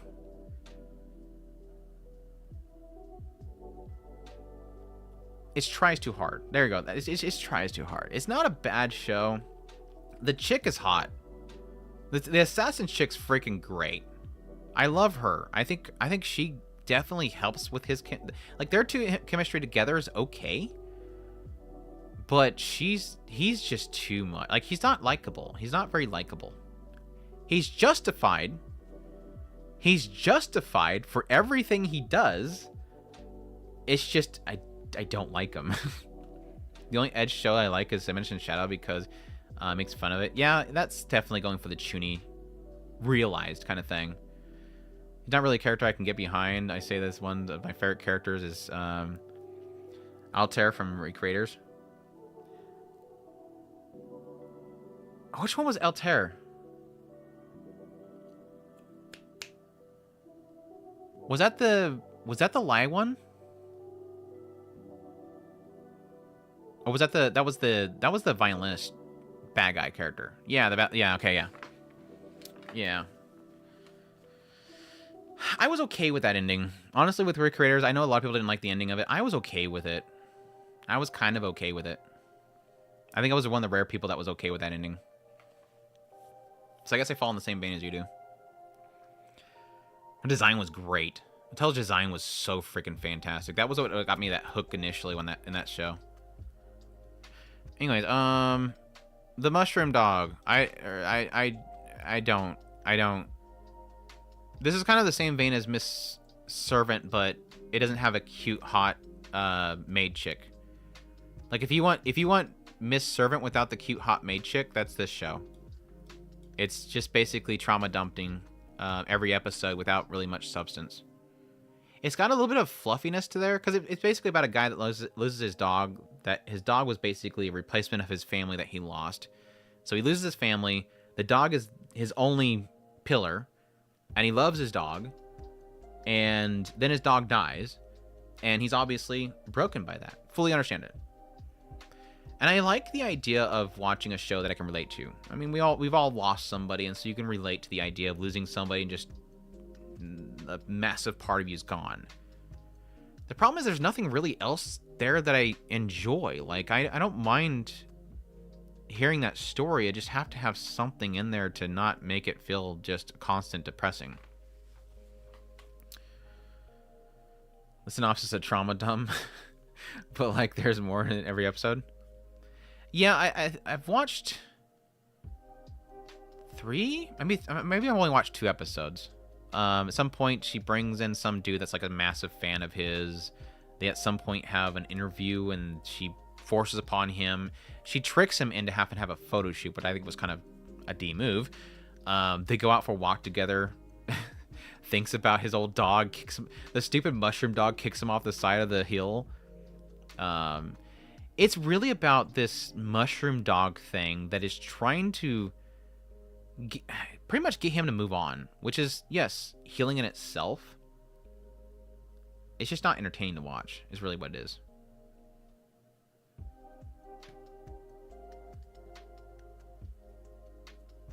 Appraisal skills, favorite philosophy. Find the best people and then put them in the right jobs.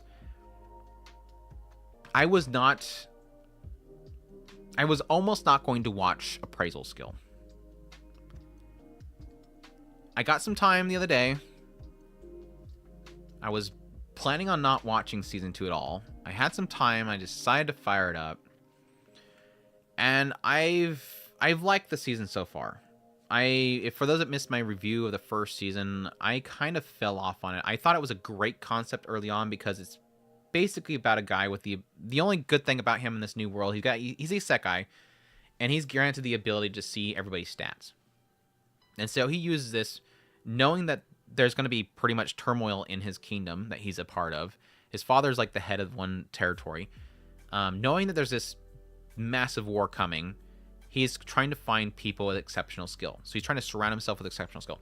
I like that. I like a story for once. Unlike Talker, apparently this guy is a buffer. He's the weakest of the Seekers. But yet somehow he figures out how to be massively OP, so he doesn't really need a party. So he's like the weakest class, but he still is OP. This is finally an isekai where somebody's legit the weakest, but he's using his skill to improve others. He's surrounding himself with talent rather than him himself being OP. Thank you, for once, an isekai like that. So yeah, he's surrounding himself with OP characters. They're the ones that are OP for him. He just has to make the right decision or to choose the right ones to push forward whenever they need it. He's the leader. I like it. Over time with the first season, it started kind of losing me, but second season is kind of building up again. I do like, so far, most of the episodes of the second season so far, I've actually enjoyed it. So I'm going to continue it. I'm actually going to continue. I originally, coming into the season, I didn't think I was going to pick it up. I did. I'm enjoying it. And I'm excited to see where it goes. So, there you go. It has redeemed itself. It has redeemed itself. Redeemed itself. It's still not incredible, though. Feel the same way as Rise of Bookworm. Great premise, but I don't want to see the little girl suffer. Rise of a Bookworm? Ascend as a Bookworm?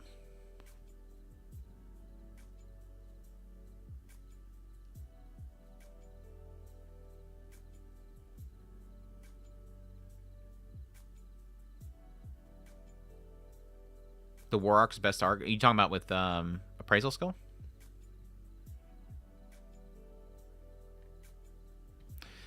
Ranma.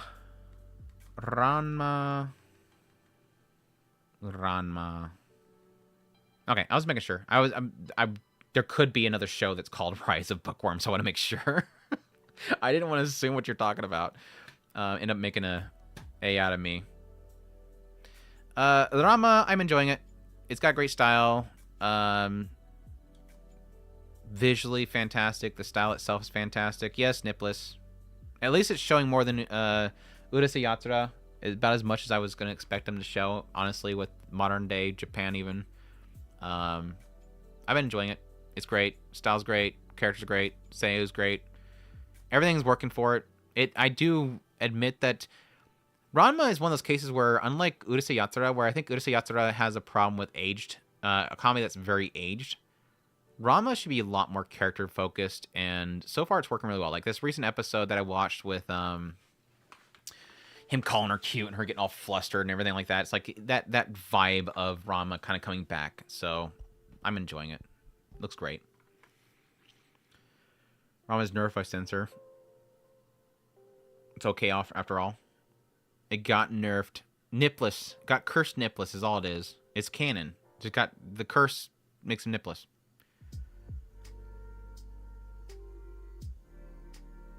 Yeah, the original one's showing plenty of it, but that's back then Japanese television was really okay with showing it all the time. So, I mean, that's general. Like, Gundam. Do you see Gundam with nudity anymore? No. Back in the day, every single Gundam had plenty of nudity. It's just, unfortunately, broadcast in Japan, it's their expectations have changed a lot. It's not even just a Western thing. And Rama and Ecchi was about as people make it out. But yeah, it was. I mean, most every single time he transformed, you got to see something. But it's not. Yeah, it's not like every 2 seconds. It's not. It's not what you would classify today as being an ecchi show. If you have a show that's classified ecchi these days, it's because every 2 seconds there's a panty shot. But back then, it wasn't classified as ecchi. It was just the norm. Back then, that was the norm. They showed, topless all the freaking time back in the day. These days, it's not really that prevalent.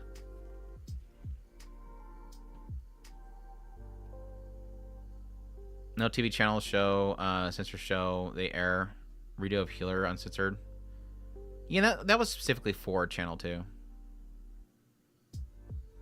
The age rating changed to TV 14 on Netflix. Did they get some complaints? Were people still upset by that even at that point? Should I watch the original before the remake? I mean, the original's not even faithful adaptation either. I mean, it's fine. I mean, it's not like it's changing too much. They added a lot of original content there. It's a classic, but it's only if you can stomach that old style. I feel like it still holds up to today, but there's a lot of people that can't really stomach that old style. It's a classic, though.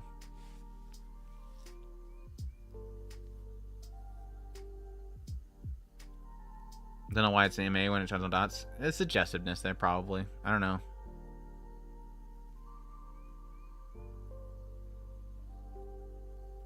Even family-friendly shows showing topless in the 80s. Yeah.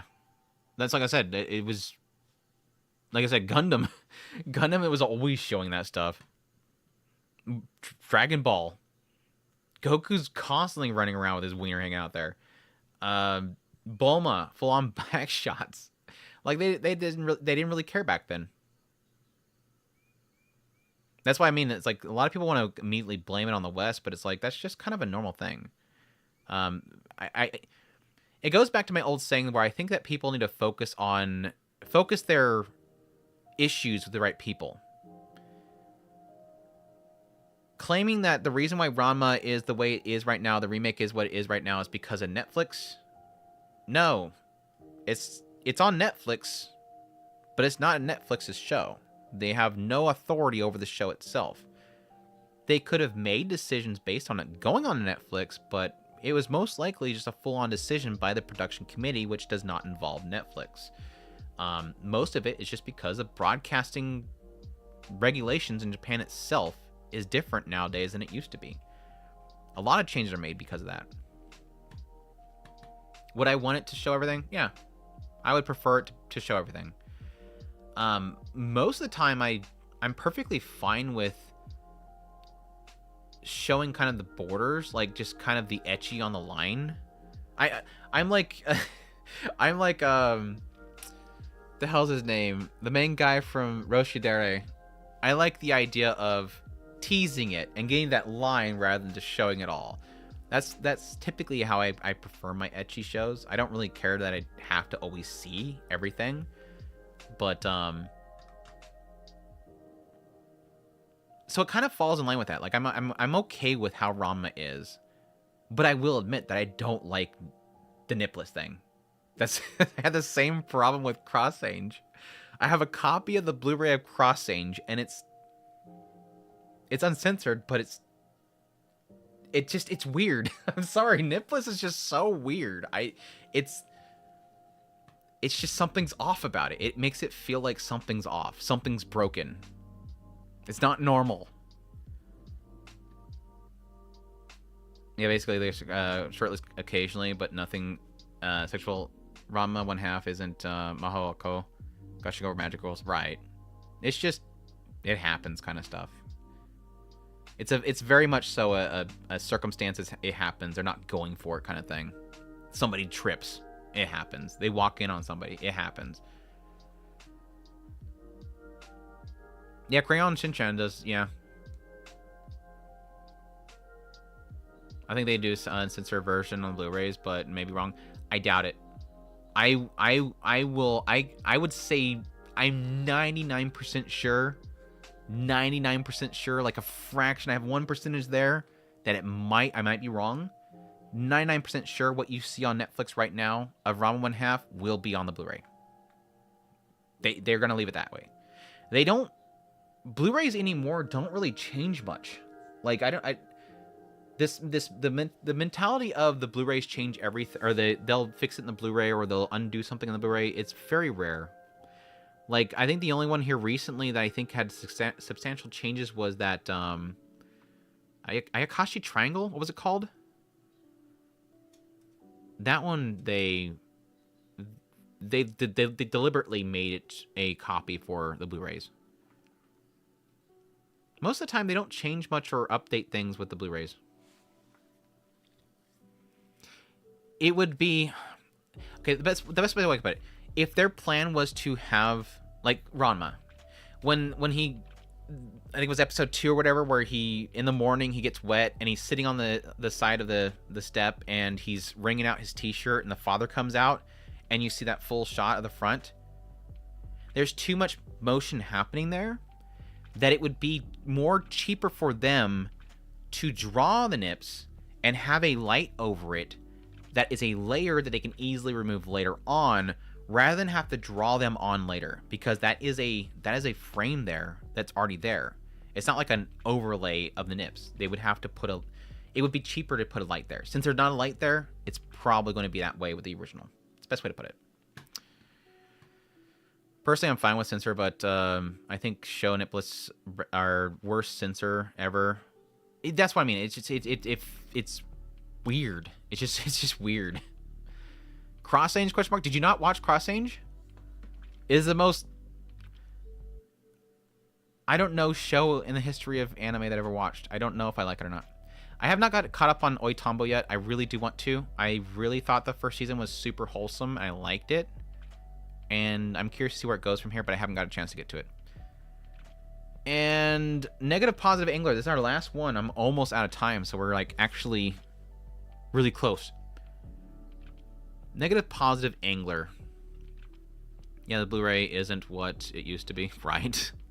It's just mainly, and I think that's mostly because there's not an expectations to, a majority of the money that goes into the anime industry is no longer Blu-rays. As much as people want to believe it is no longer Blu-rays. So they don't put as much effort in the Blu-rays.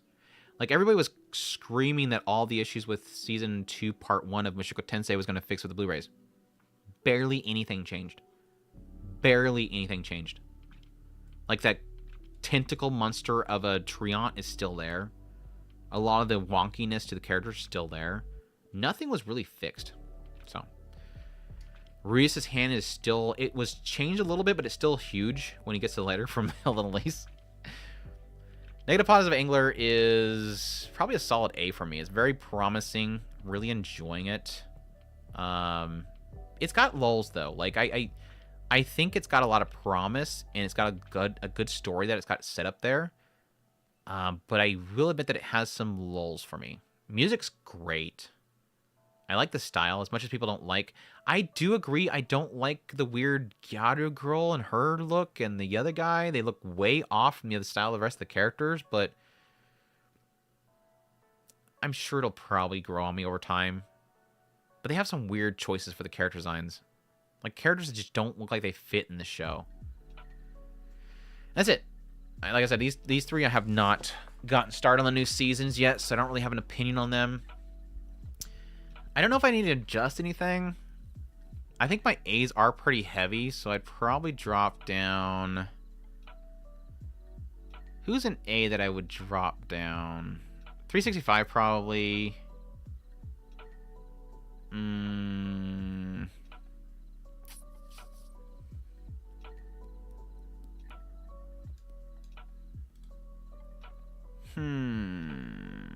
I want to drop one more down to B.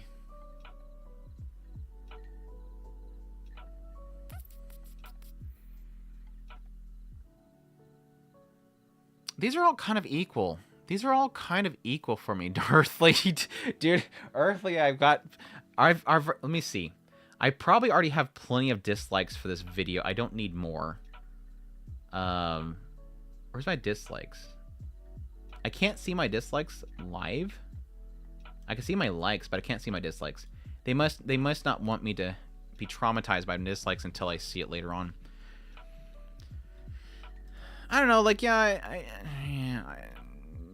like, Bleach is like the least of my likes in here. Maybe it's like right outside Ranma, but I'm still enjoying both of them. I guess that's fine for my A's. B's, would I drop down any B's into C? Because B's are very heavy too. Probably Mecha Ude. It's not a great show.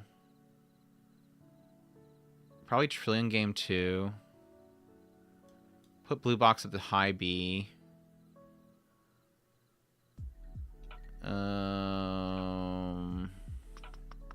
Who's low B?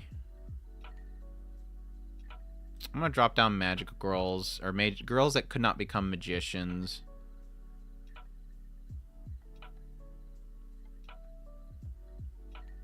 I think that's solid. Who would I drop down to D? Y'all really badly want me. You just all want me to get attacked by the Shonen Bros. You're all trying to make me bait the Shonen Bros. Like, I'm gonna find out tomorrow Andrew gets doxxed by the Shonen Bros because I made them mad like somebody else did. Which is extremely stupid, by the way. I hate that. You gotta be careful with the Shonen Bros. They'll get you. Not that I've not done plenty to upset Shonen Bros by now. Because I never put the big epic shonens in my top 10 list. How many times I do a top list for like a Jujutsu Kaisen season and everybody's like, what the hell? How would you put any of this stuff above Jujutsu Kaisen? I'm happy you enjoy it. Be happy and enjoy your show. We want you to be honest with yourself. No, I legit still think Bleach is, like I said, it is my favorite shonen series of all time. That's why I'm not putting an S. I'm being honest with myself by not putting an S because it's not an S because I'm tired of shonen. It's still my favorite shonen series of all time. Now, granted, yes, Dragon Ball Z is technically it has a soft spot for me. Like, Dragon Ball is like my childhood. Like Dragon Ball is my childhood. This is Dragon Ball and Ranma. Like these two are like my childhood right here. These are I grew up on these. I shouldn't have been watching them, but I grew up on these. But Bleach, once I got older, it was pretty much the thing that like is my favorite of the shonens. DBZ is crap.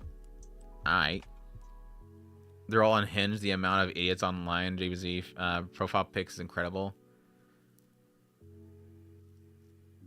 I've watched HX. No, I have not. I cannot state against Hunter x Hunter, and I cannot state against One Piece. I'm sure they're both incredible because of the fandoms behind them, but those are the two that I have not gotten into yet. I really need to.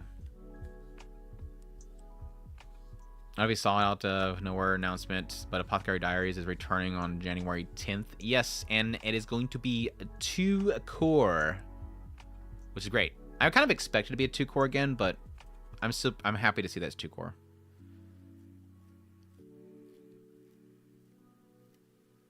Dude, Winter, dude. Let me bring it up here. I got a couple minutes left here before I gotta call it. But let's look at this. If AnyChart will load. It's gonna be one of those days where AnyChart doesn't want to load.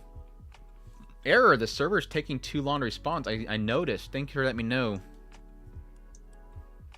Is everybody here like looking at AnyChart right now and crashing it?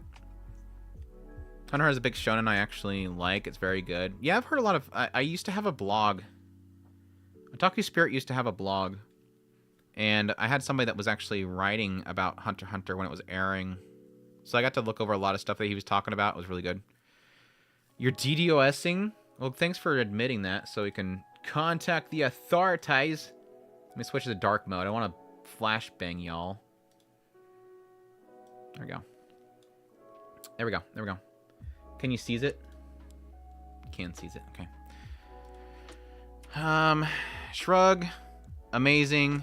Amazing. So we got set the Apothecary Diaries coming back. Sakamoto Days, which I'm based on that PV alone, I'm like really jazzed for this.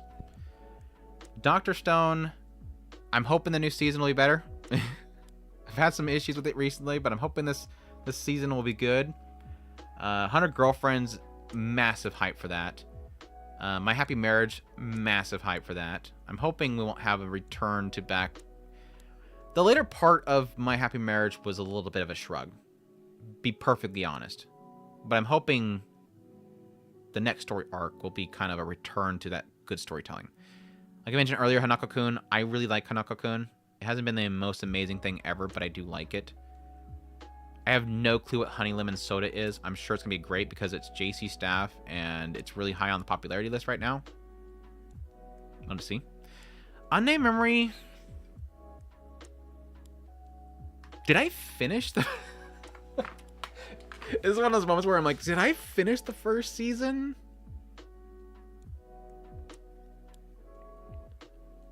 I don't remember if I finished it. I legit do not remember if I finished it. I was kind of thinking out. At some point, I decided I was going to read it. But then somebody mentioned that they think that the controversial episode happened, so I ended up watching up to the controversial episode, and I kind of did a video on it, but I don't remember if I finished it after that point.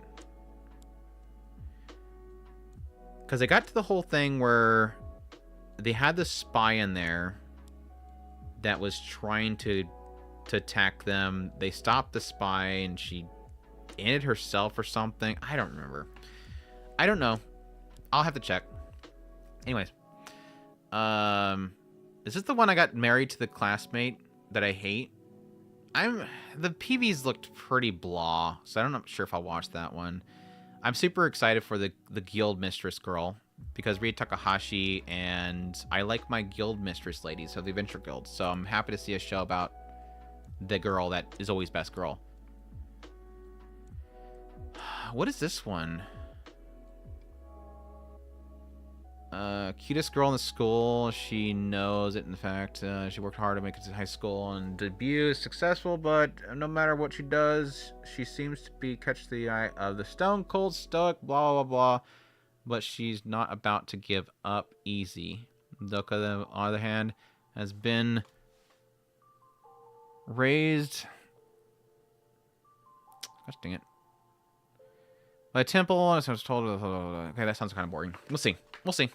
I don't think I've ever heard of that one. I don't know. I don't recognize these. I'm kind of interested in the Mel list.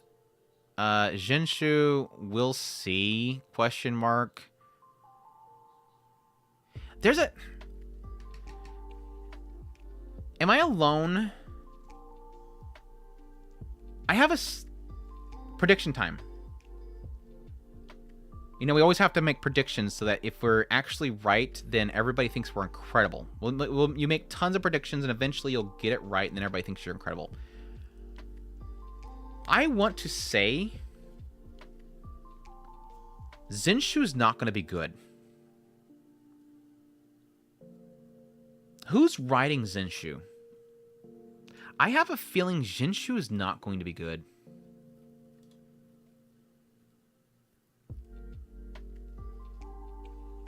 I don't think a story about an animator that's learning love is going to be good by MAPPA.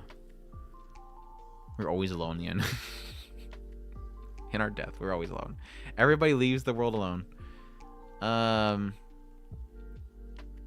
Is this the writer? Script writer? Disagree, I will like it.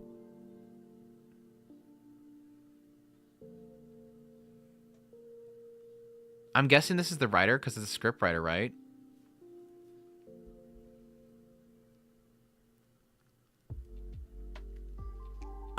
Zinshu's gonna be terrible, dude. I'm calling it. No particular reason. I'm going to call this now. Don't look at Dungeon Meshi. Don't look at Dungeon Meshi. Dungeon Meshi already has a story. Dungeon Meshi already has an established storyboards. It's the manga. You open up the manga of Dungeon Meshi, you have the storyboards. Don't look at Dungeon Meshi. This is series composition for a show that already has storyboards. Look at Yurideko. Dungeon Meshi already has a story and a series composition. There's nothing she really does here. She does stuff here, obviously. For an anime, you have to do things. That's great. She's a script writer for Zinshu. Look at the script for Yurideko. Let's see what else. Script. Eden was okay, and I think there was another person involved with Eden. Because I don't recognize her that much, and I remember somebody else was important in Eden. Carol and Tuesday... I'd have to look at the actual episodes there. I think that was an original too, right? Eden was okay. Like, it is technically sort of a story I've seen before several times. Doesn't discount people's belief there, but I've kind of seen it a few times. I don't know. Super mixed record there, dude. I'm just gonna say it. Super mixed record there. Anybody else writing for this? That's the only person they have listed as being anything writing related. I think it's going to look good. I think this is going to look really good because it's an original by MAPPA. I don't know if they have anybody else listed for production. Is it just strictly a MAPPA production? Gosh dang my nose. Yeah, and I think somebody else was involved with Carol and Tuesday. It was the director behind Cowboy Bebop, wasn't it? Yeah, script and original creator. She is listed on Mal for that. Who else is producing it? I guess I can bring this over here so you can see.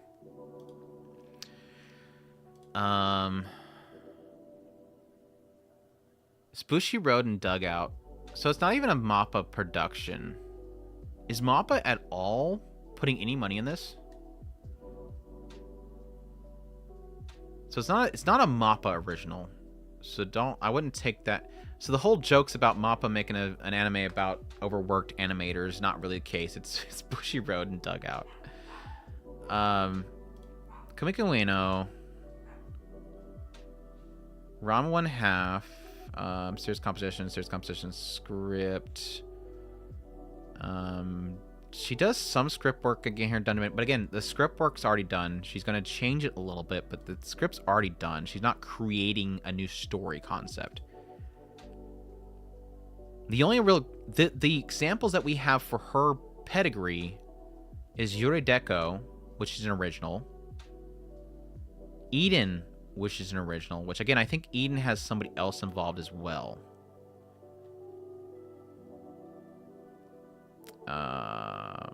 I was incorrect. She was the one that was involved with Eden. Okay, so correction there. Eden was okay, and she's the only one credited for that on Mao. We're doing some investigation right now. This is some serious investigation right now. Wrong screen. Carol on Tuesday was the one I think that somebody else is involved with.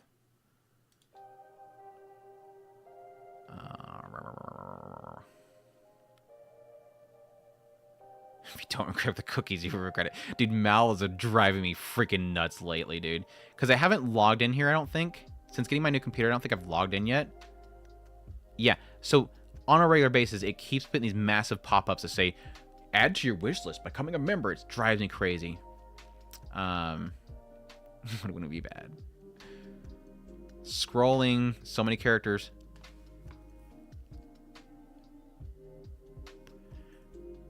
Oh, why do I want it to be bad? If that's your question, why do I want it to be? I don't want it to be bad. I'm just making a fun prediction here that I think it's going to be bad. Yeah, Shinichiro Watanabe. That was Carol on Tuesday. He's literally, this guy is why Carol on Tuesday is amazing. This dude right here made Carol on Tuesday. And he is, for those who don't know, he's like the king dude. That's why everybody's excited about Lazarus. Obviously, Ergo Proxy. Was it Cowboy Bebop? There it is. Shamai Champloo. That's this dude. He's why Carol on Tuesday was amazing. Wasn't her. I mean, she could have done a lot of work to it. Don't get me wrong. She may have been extremely involved, but I don't think so. Again, I think her pedigree is going to be Yurideko and Eden. That's your examples. I want... This could be her big hit. This could be her massive hit. Yeah, it's comment on it. Which one? The Watanabe? Some people here are new. Some people are here new. I gotta point out to some people. Anyways, that's my prediction. I think Senshu... I want it to be good. I want everything to be good. But I'm gonna predict that Senshu is gonna be a flop. But yeah, Tangirl, this is the show that we're obviously all excited for. This is literally going to be anime of the season for winter. Mark my words. Zinshu's going to go down, and Okitsura is going to be anime of the season. It's got literally a cast full of Tangirls, and they're all super cute. Look at, like, Tangirl, Tangirl, Tangirl. Anyone, is there any other ones that are listed here? I mean, he's guy, but tan. It's my most excited show. What else do we have? There's the Bind Slice of Life show, which I'm not sure about. Anything else? But yeah, then we also have Orbs going for 2 whole cores. I got my sisters. Any O&As? Yeah, Blue Box is obviously going to continue as well. It's crazy, dude. Next season's going to be freaking crazy. Anyways, I should probably call a stream now. I gotta get finished setting up food. What if people like Yuri Knowledge? Let's talk about Mononoke movie. I've never really caught up on Mononoke yet. I do really want to watch it. So But yeah, thanks guys for dropping by. Like I said, I'll probably take this down, edit it, and repost it as a VOD later on for some folks. Just make it more easier to consume. But I appreciate everybody that was here for the live.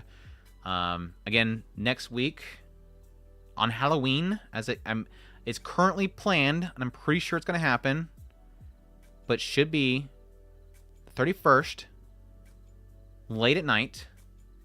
Your time zone right now, if you go forward by 5 hours, that time on Halloween, I will be streaming Song of Saya, Saya no Uta. I'm never going to get that name right.